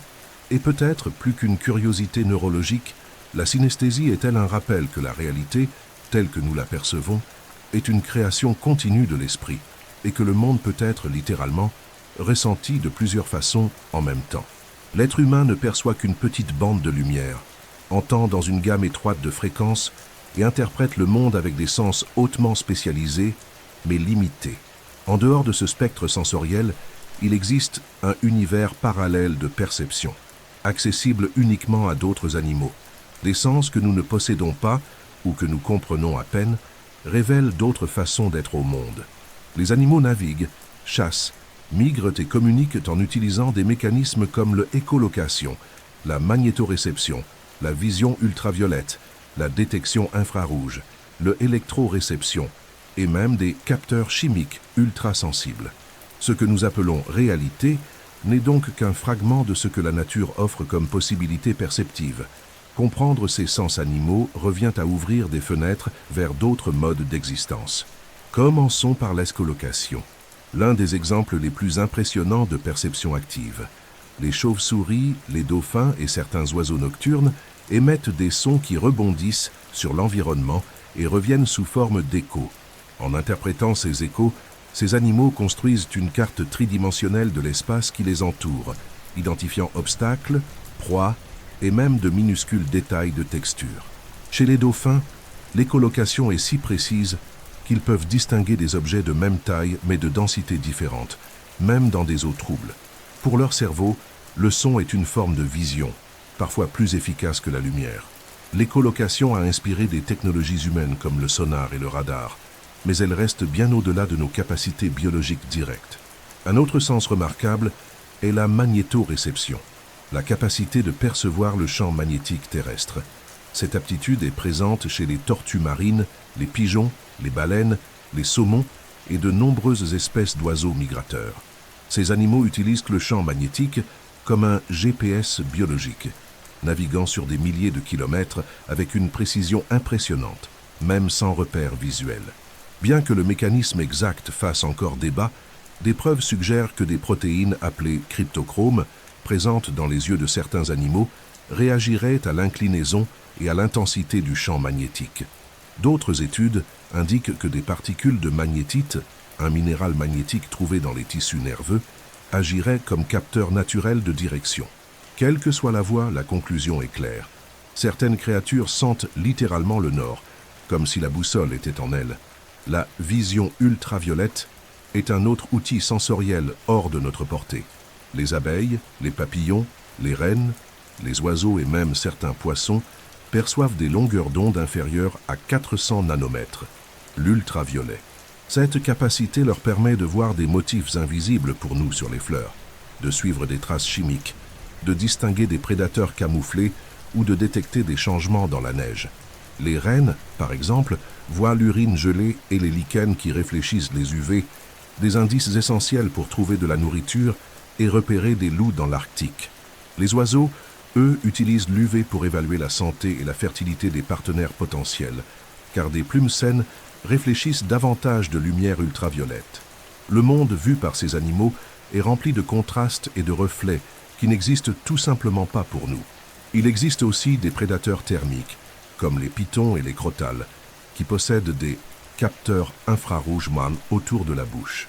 Ces organes spécialisés détectent la chaleur émise par des proies à sang chaud, même dans l'obscurité totale. C'est comme s'ils avaient une vision thermique, naturelle, basée sur le rayonnement infrarouge, un type de lumière que le corps humain émet aussi, mais que nous ne percevons pas consciemment. Certaines espèces de coléoptères utilisent également l'infrarouge pour détecter des incendies à des kilomètres, trouvant ainsi des troncs fraîchement brûlés ou pondre leurs œufs. Ces exemples montrent que la lumière visible n'est qu'une petite fenêtre dans un vaste spectre électromagnétique et que d'autres animaux voient des mondes entiers cachés dans ce qui, pour nous, est invisible. La PAM électroréception est une autre merveille sensorielle du règne animal. Les requins, les raies et certains poissons électriques détectent les champs électriques générés par les muscles et les nerfs d'autres organismes. Cela leur permet de chasser dans l'obscurité, de repérer des proies enfouies dans le sable et même de s'orienter grâce à de subtiles variations du champ électrique marin. Certaines espèces produisent leur propre champ et détectent leurs distorsions pour voir leur environnement, une sorte de radar électrique. Ces animaux possèdent des structures appelées ampoules de Lorenzini, qui fonctionnent comme des capteurs électriques d'une précision extrême. En eau douce, le poisson-éléphant africain utilise l'électroréception pour communiquer, reconnaître des individus et s'orienter. D'autres sens plus discrets incluent la détection de pression, par des lignes latérales chez les poissons qui les aident à percevoir les courants, et l'usage de la chimioréception extrême, comme chez les chiens capables de détecter des odeurs à des concentrations d'une partie par trillion. Les fourmis créent des cartes olfactives invisibles grâce aux phéromones. Les requins sentent une goutte de sang à des kilomètres. Certains insectes détectent des niveaux infimes de dioxyde de carbone. Des oiseaux possèdent même une sensibilité aux champs électriques atmosphériques, ce qui les aide à anticiper les tempêtes. Ces sens extra-humains définissent notre conception de la réalité. Ils montrent que le monde est bien plus vaste que ce que nous percevons et que les animaux vivent dans des réalités sensorielles parallèles, chacune façonnée par des adaptations évolutives spécifiques. Pour une chouette, le monde est son. Pour une abeille, c'est lumière polarisée. Pour un crotal, c'est chaleur. Pour un poisson électrique, c'est chant. Pour nous, tout cela est invisible, à moins d'élargir nos sens avec la science. En fin de compte, comprendre ces sens n'est pas qu'une curiosité zoologique, c'est une leçon d'humilité. Cela nous rappelle que la perception est une construction et que ce que nous appelons réalité n'est que la version sensorielle accessible à notre espèce. En étudiant les sens animaux, nous élargissons non seulement nos connaissances, mais aussi notre imagination. Et si nous pouvions voir l'ultraviolet, sentir le magnétisme, reconnaître une émotion par l'odeur, peut-être qu'en comprenant les fenêtres sensorielles d'autres créatures, nous découvrirons de nouvelles façons de ressentir le monde au-delà de l'humain. Les sens sont les fenêtres du cerveau sur le monde. Mais que se passe-t-il lorsque ces fenêtres se déforment, se ferment ou commencent à montrer des reflets inexistants? Bien que les sens soient généralement fiables, le cerveau peut être trompé par les structures mêmes qui lui donnent accès à la réalité. Cette trahison sensorielle n'est pas l'exception, c'est une possibilité constante. Dans certaines conditions, nos yeux voient ce qui n'est pas présent. Nos oreilles captent des voix inexistantes. Notre peau sent des contacts qui n'ont jamais eu lieu. Ces expériences, appelées hallucinations sensorielles, sont comme des fissures dans le tissu perceptif du cerveau. Et contrairement à ce que beaucoup pensent, elles ne sont pas exclusives aux troubles psychiatriques. Elles peuvent surgir lors de fortes fièvres, de privations de sommeil, de consommation de substances, de traumatismes cérébraux, de maladies neurologiques, ou même dans des moments de deuil ou de solitude.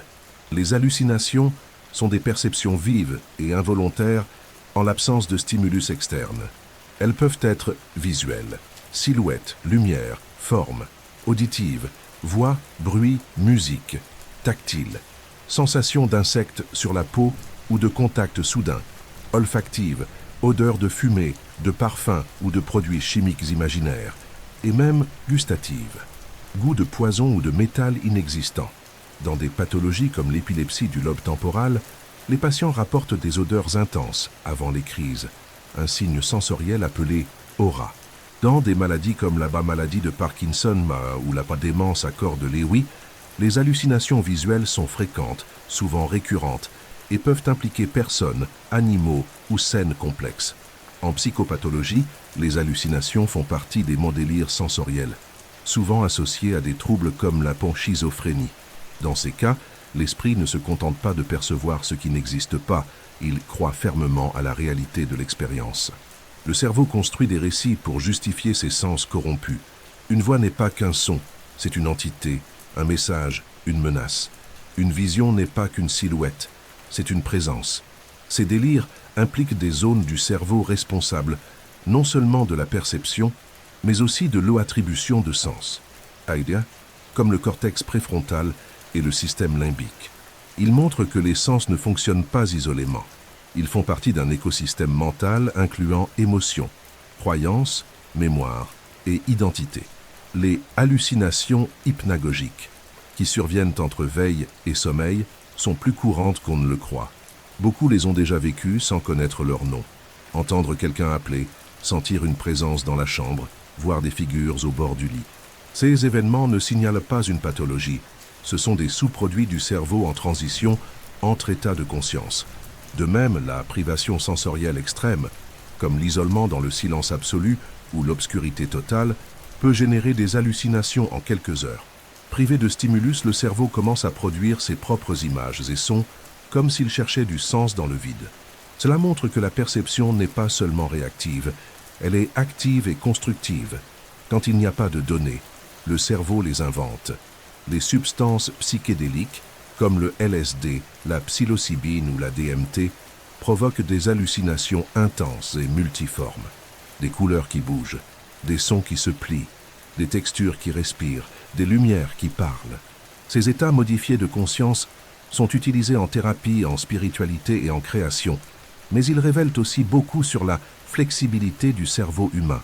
Les hallucinations induites ne sont pas de simples distorsions. Elles reflètent des réseaux sensoriels qui communiquent de manière inhabituelle. Les neuroscientifiques observent que, sous psychédéliques, des zones normalement isolées du cerveau interagissent, générant des expériences synesthésiques et des visions subjectives. Le cerveau, libéré de ses filtres habituels, révèle que la réalité perçue n'est qu'une parmi d'autres possibles. Il existe aussi des illusions cognitives proches des hallucinations. Confondre des visages dans une foule, croire sentir son téléphone vibrer alors qu'il est éteint, percevoir l'odeur d'un repas inexistant, ressentir une présence dans une pièce vide. Ces fausses perceptions sont des erreurs de prévision. Le cerveau anticipe des stimuli à partir de la mémoire et du contexte. La perception est autant inférence que réception. Quand elle réussit, on parle d'intuition. Quand elle échoue, d'illusion. Quand l'erreur persiste, de délire. La science reconnaît aussi l'existence de expériences extracorporelles, comme la sensation de flotter hors de son corps, de se voir de l'extérieur ou de se sentir divisé. Elles surviennent lors de traumatismes, de méditations profondes, d'expériences de mort imminente ou de stimulations électriques de zones cérébrales spécifiques, comme la jonction temporopariétale. Décrites depuis des millénaires dans les traditions spirituelles, elles sont aujourd'hui étudiées comme des perturbations de l'intégration sensorielle et proprioceptive. Elles rappellent que le moi est une construction neuronale, soutenue par l'harmonie des sens. Quand cette harmonie échoue, la réalité se fragmente. Au final, les sens ne sont pas des vérités absolues. Ce sont des traductions neuronales d'un monde immense, filtré par la chair, le temps et la mémoire. Et lorsque ces traductions échouent, il ne reste que la perception brute de ce que le cerveau est capable d'inventer. La réalité cesse alors d'être une certitude externe pour devenir un paysage interne, où voir, entendre, toucher ou sentir peut être aussi vrai qu'illusoire. Tous les sens, vision, audition, toucher, odorat, goût, équilibre, proprioception, nociception, ne sont que des portes d'entrée. Le véritable spectacle commence après que les signaux ont franchi ces portes et atteint la scène centrale, le cerveau sensoriel. C'est là que les informations brutes deviennent perceptions conscientes. Voir une fleur, entendre une musique, Savourer un plat ou sentir la texture d'un tissu n'est possible que parce que le cerveau intègre, interprète et reconstruit. Ces expériences à partir de millions d'impulsions électriques reçues chaque seconde. Chaque sens a sa propre voie neuronale, mais toutes ces voies convergent communiquent et s'ajustent mutuellement. Le cerveau sensoriel est donc une centrale de commande de la réalité, où les pièces éparses se rencontrent pour former ce que nous appelons le monde. Cette intégration commence dans des zones spécifiques. La vision est traitée dans le cortex occipital, le audition dans le haut lobe temporal, le haut toucher et la haut proprioception dans le haut cortex somatosensoriel, situé dans le lobe pariétal. La odorat sounds, en revanche, grâce à son lien ancestral avec le système limbique, possède des voies plus directes vers les émotions et la mémoire. Malgré cette séparation apparente, le cerveau ne traite pas les sens comme des départements isolés. Il existe des beaux réseaux neuronaux interconnectés qui garantissent que sons et images s'alignent, que saveurs et arômes se combinent, que les sensations tactiles s'accordent à ce qui est vu. C'est pourquoi nous pouvons regarder un film, manger un plat ou danser sur une musique avec une perception fluide et cohérente. Cette capacité de fusion sensorielle est si fondamentale que lorsqu'elle échoue, le monde paraît fragmenté, incohérent, voire effrayant. Au centre de cette intégration se trouve le paracortex associatif multimodal, en particulier des régions comme le lobe pariétal postérieur, la jonction temporo-pariétale et le cortex préfrontal. C'est là que le cerveau croise données visuelles et auditives, tactiles et proprioceptives, mémoire et perception actuelle. C'est de là que naît la perception du moi dans l'espace, l'orientation corporelle, la direction des sons, la reconnaissance des objets. Sans ces régions, les sens ne pourraient dialoguer entre eux. Les personnes atteintes de lésions dans ces zones peuvent développer des syndromes comme le agnosie, où l'objet est vu mais non reconnu, ou le insymbolie à la douleur, où la douleur est ressentie physiquement mais sans souffrance émotionnelle. Ces cas montrent que sentir ne suffit pas. Il faut y donner du sens à ce que l'on sent. Le cerveau est aussi hautement prédictif. Il n'attend pas passivement les stimuli. Il anticipe, compare, corrige. Chaque nouvelle perception est interprétée à la lumière de ce que nous connaissons déjà. Si nous voyons quelque chose de partiel, le cerveau complète. Si nous entendons une parole déformée, il l'ajuste selon le contexte. Cette modélisation prédictive de la perception économise de l'énergie, accélère les réactions et évite la surcharge cognitive. Mais cette économie a un coût. Nous sommes toujours exposés aux illusions cognitives, aux suppositions erronées et aux souvenirs déformés. Voir n'est pas seulement regarder avec les yeux, c'est interpréter avec le cerveau. Et ce cerveau est faillible, modelé par les émotions, l'expérience et les attentes. Au-delà de l'intégration horizontale entre les sens, il existe une intégration verticale entre sensations et émotions. Ce que nous ressentons dans le corps se relie à ce que nous ressentons dans l'esprit. Une odeur peut provoquer la nostalgie. Un son peut susciter la peur. Un contact peut engendrer confort ou rejet. Ces connexions sont médiées par des structures, comme le système limbique, qui inclut l'amygdale, lié à la peur et à l'alerte, le hippocampe, lié à la mémoire, et le cortex singulaire antérieur, qui régule la souffrance. Ainsi, les sens ne nous informent pas seulement sur le monde, ils nous affectent profondément. Le cerveau sensoriel est aussi un cerveau émotionnel. Cette architecture explique également pourquoi les expériences sensorielles peuvent être thérapeutiques. Des techniques comme l'aromathérapie, la musicothérapie, la stimulation tactile, la stimulation vestibulaire ou l'exposition multisensorielle sont utilisées pour traiter traumatismes, troubles du développement, maladies neurologiques et déséquilibres émotionnels. Les enfants autistes bénéficient d'environnements sensoriels organisés. Les patients atteints d'Alzheimer réagissent mieux à des stimuli familiers. Les personnes dépressives répondent positivement à la lumière naturelle, au toucher doux, au son de la nature. Le cerveau sensoriel est donc une cible privilégiée de soins et de guérison. La neuroscience contemporaine étudie intensément la conscience sensorielle, le processus par lequel les stimuli bruts deviennent des expériences subjectives. Comment le cerveau transforme-t-il des vibrations en musique? Comment convertit-il des molécules en arômes?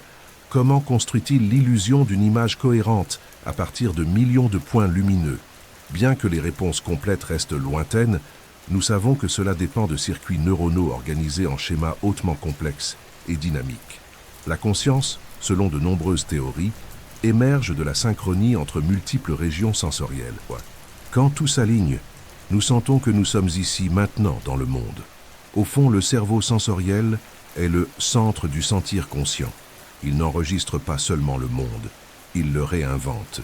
Il peint, sonorise, parfume et transforme le monde en quelque chose de personnel, intime et vivant. Et chaque cerveau le fait à sa manière. Chaque couleur, son, texture ou arôme que nous expérimentons est le reflet de qui nous sommes, de ce que nous avons vécu et de ce que nous attendons. Sentir n'est donc pas un acte neutre, c'est un acte de création. Et le cerveau, avec toutes ses cartes, ses connexions et ses mystères, est l'artiste invisible derrière tout ce que nous appelons réalité. Sentir a toujours été un acte organique, silencieux, spontané. Mais aujourd'hui, nous sommes à l'aube d'une révolution sensorielle qui pourrait transformer à jamais la façon dont l'être humain perçoit le monde. Avec les progrès de la neuroscience, de la biotechnologie et de l'ingénierie sensorielle, nous ne faisons pas que comprendre le fonctionnement des sens. Nous apprenons à les recréer, les amplifier et même à en inventer de nouveaux. Le corps humain, autrefois limité par la biologie, devient désormais un terrain d'expérimentation technologique. Nous construisons des yeux artificiels, des oreilles bioniques, des peaux électroniques, des nez digitaux. Nous apprenons au cerveau à voir sans yeux, à toucher sans peau, à entendre par les os. Et plus encore, nous créons des formes de perception qui n'ont jamais existé dans la nature humaine. L'un des domaines les plus prometteurs est celui des implants sensoriels neuronaux. Les implants cochléaires sont déjà une réalité, rendant une partie de l'audition au sourd profond en stimulant directement le nerf auditif. Dans les cas de cécité causée par des dégénérescences rétiniennes, des rétines artificielles capables de capter la lumière et de l'envoyer au cerveau par des microélectrodes sont en développement. Les patients porteurs de prothèses de main peuvent désormais recevoir un retour tactile grâce à des capteurs reliés aux nerfs, leur permettant de sentir pression, texture et température en temps réel. Ces interfaces cerveau-machine sont plus que des prothèses. Ce sont des extensions sensorielles de l'esprit qui montrent que le sentir peut être reprogrammé, reconstruit et élargi par circuits et codes. Un autre progrès révolutionnaire est l'usage de la faune réalité augmentée et virtuelle avec retour sensoriel. Les environnements numériques incluent désormais non seulement son et images, mais aussi odeur, vibration, résistance et température. Des gants haptiques simulent le toucher. Des casques projettent des sons tridimensionnels à précision millimétrique. Des vêtements vibrent en réponse à des stimuli visuels. En rééducation, dans les jeux et l'entraînement, ces systèmes offrent des expériences sensorielles presque indiscernables de la réalité. Leur impact va bien au-delà du divertissement. Soldats, chirurgiens et pilotes sont formés dans ces environnements avec retour tactile, préparant corps et cerveau aux situations réelles, avec plus de sécurité et de précision. Mais peut-être le domaine le plus radical est celui de la création de nouveaux sens, CETA, la PACA, neuro-augmentation sensorielle, MIT. Des expériences existent déjà. Certains implantent des capteurs magnétiques sous la peau pour sentir les champs électromagnétiques ou des puces vibratoires dans le corps pour percevoir la direction du nord. D'autres projets codent des données environnementales en stimulation tactile continue, comme la pollution de l'air ou l'activité sismique, transformées en expériences sensorielles inédites. Le cerveau, étonnamment, apprend à intégrer ces nouvelles entrées, réorganisant sa carte perceptive pour inclure des informations jamais rencontrées auparavant. Cette flexibilité repose sur la neuroplasticité, base de tout. Le cerveau accepte les stimuli s'ils sont cohérents, répétitifs et utiles. Cela ouvre la possibilité de développer des sens pour naviguer sur Internet par vibration, percevoir des radiations invisibles, identifier des émotions humaines par variations thermiques, ou même expérimenter la perception d'autres espèces, voir en infrarouge, entendre des ultrasons. La frontière entre nature et technologie devient fluide. Et cela soulève des questions philosophiques profondes. Qu'est-ce que sentir? Où finit le corps? Que signifie expérimenter la réalité? Nous créons non seulement de nouveaux outils, mais de nouveaux modes d'existence. Dans le domaine de la santé, ces technologies ont un potentiel transformateur. Les personnes atteintes de lésions médulaires peuvent retrouver des sensations. Les patients souffrant de douleurs chroniques peuvent utiliser la neurostimulation pour éteindre le circuit de la douleur. Les enfants avec troubles sensoriels peuvent être exposés à des environnements virtuels calibrés pour développer tolérance et adaptation. Des recherches avancées explorent des interfaces cérébrales directes, permettant de transmettre des stimuli sensoriels d'un cerveau à l'autre, non pas comme des mots, mais comme des sensations pures. Dans un avenir proche, il sera peut-être possible de s'y partager ce que l'on sent directement, comme un langage universel des expériences. L'éthique, cependant, doit suivre la science. La manipulation de la perception ouvre la voie au contrôle, à la manipulation émotionnelle et aux distorsions de la réalité. La vie privée sensorielle, aujourd'hui inexistante comme concept juridique, sera l'un des grands défis de l'ère de la neuro-ingénierie. Comment protéger l'intégrité des sens? Comment éviter la dépendance aux stimuli artificiels? Comment distinguer ce qui est naturel de ce qui est induit? Ces questions doivent être débattues avec autant d'intensité que le développement des technologies sensorielles. En fin de compte, l'âme science du sentir cesse d'être seulement une explication du monde intérieur. Elle devient un outil d'expansion de la conscience. Le corps, autrefois limité par la biologie, est redessiné par les possibilités de l'esprit. Et le cerveau, organe plastique et curieux, continue d'apprendre, d'intégrer et de traduire tout signal qui a un sens. Peu à peu, nous cessons seulement d'interpréter la réalité et commençons à la construire avec nos propres sens.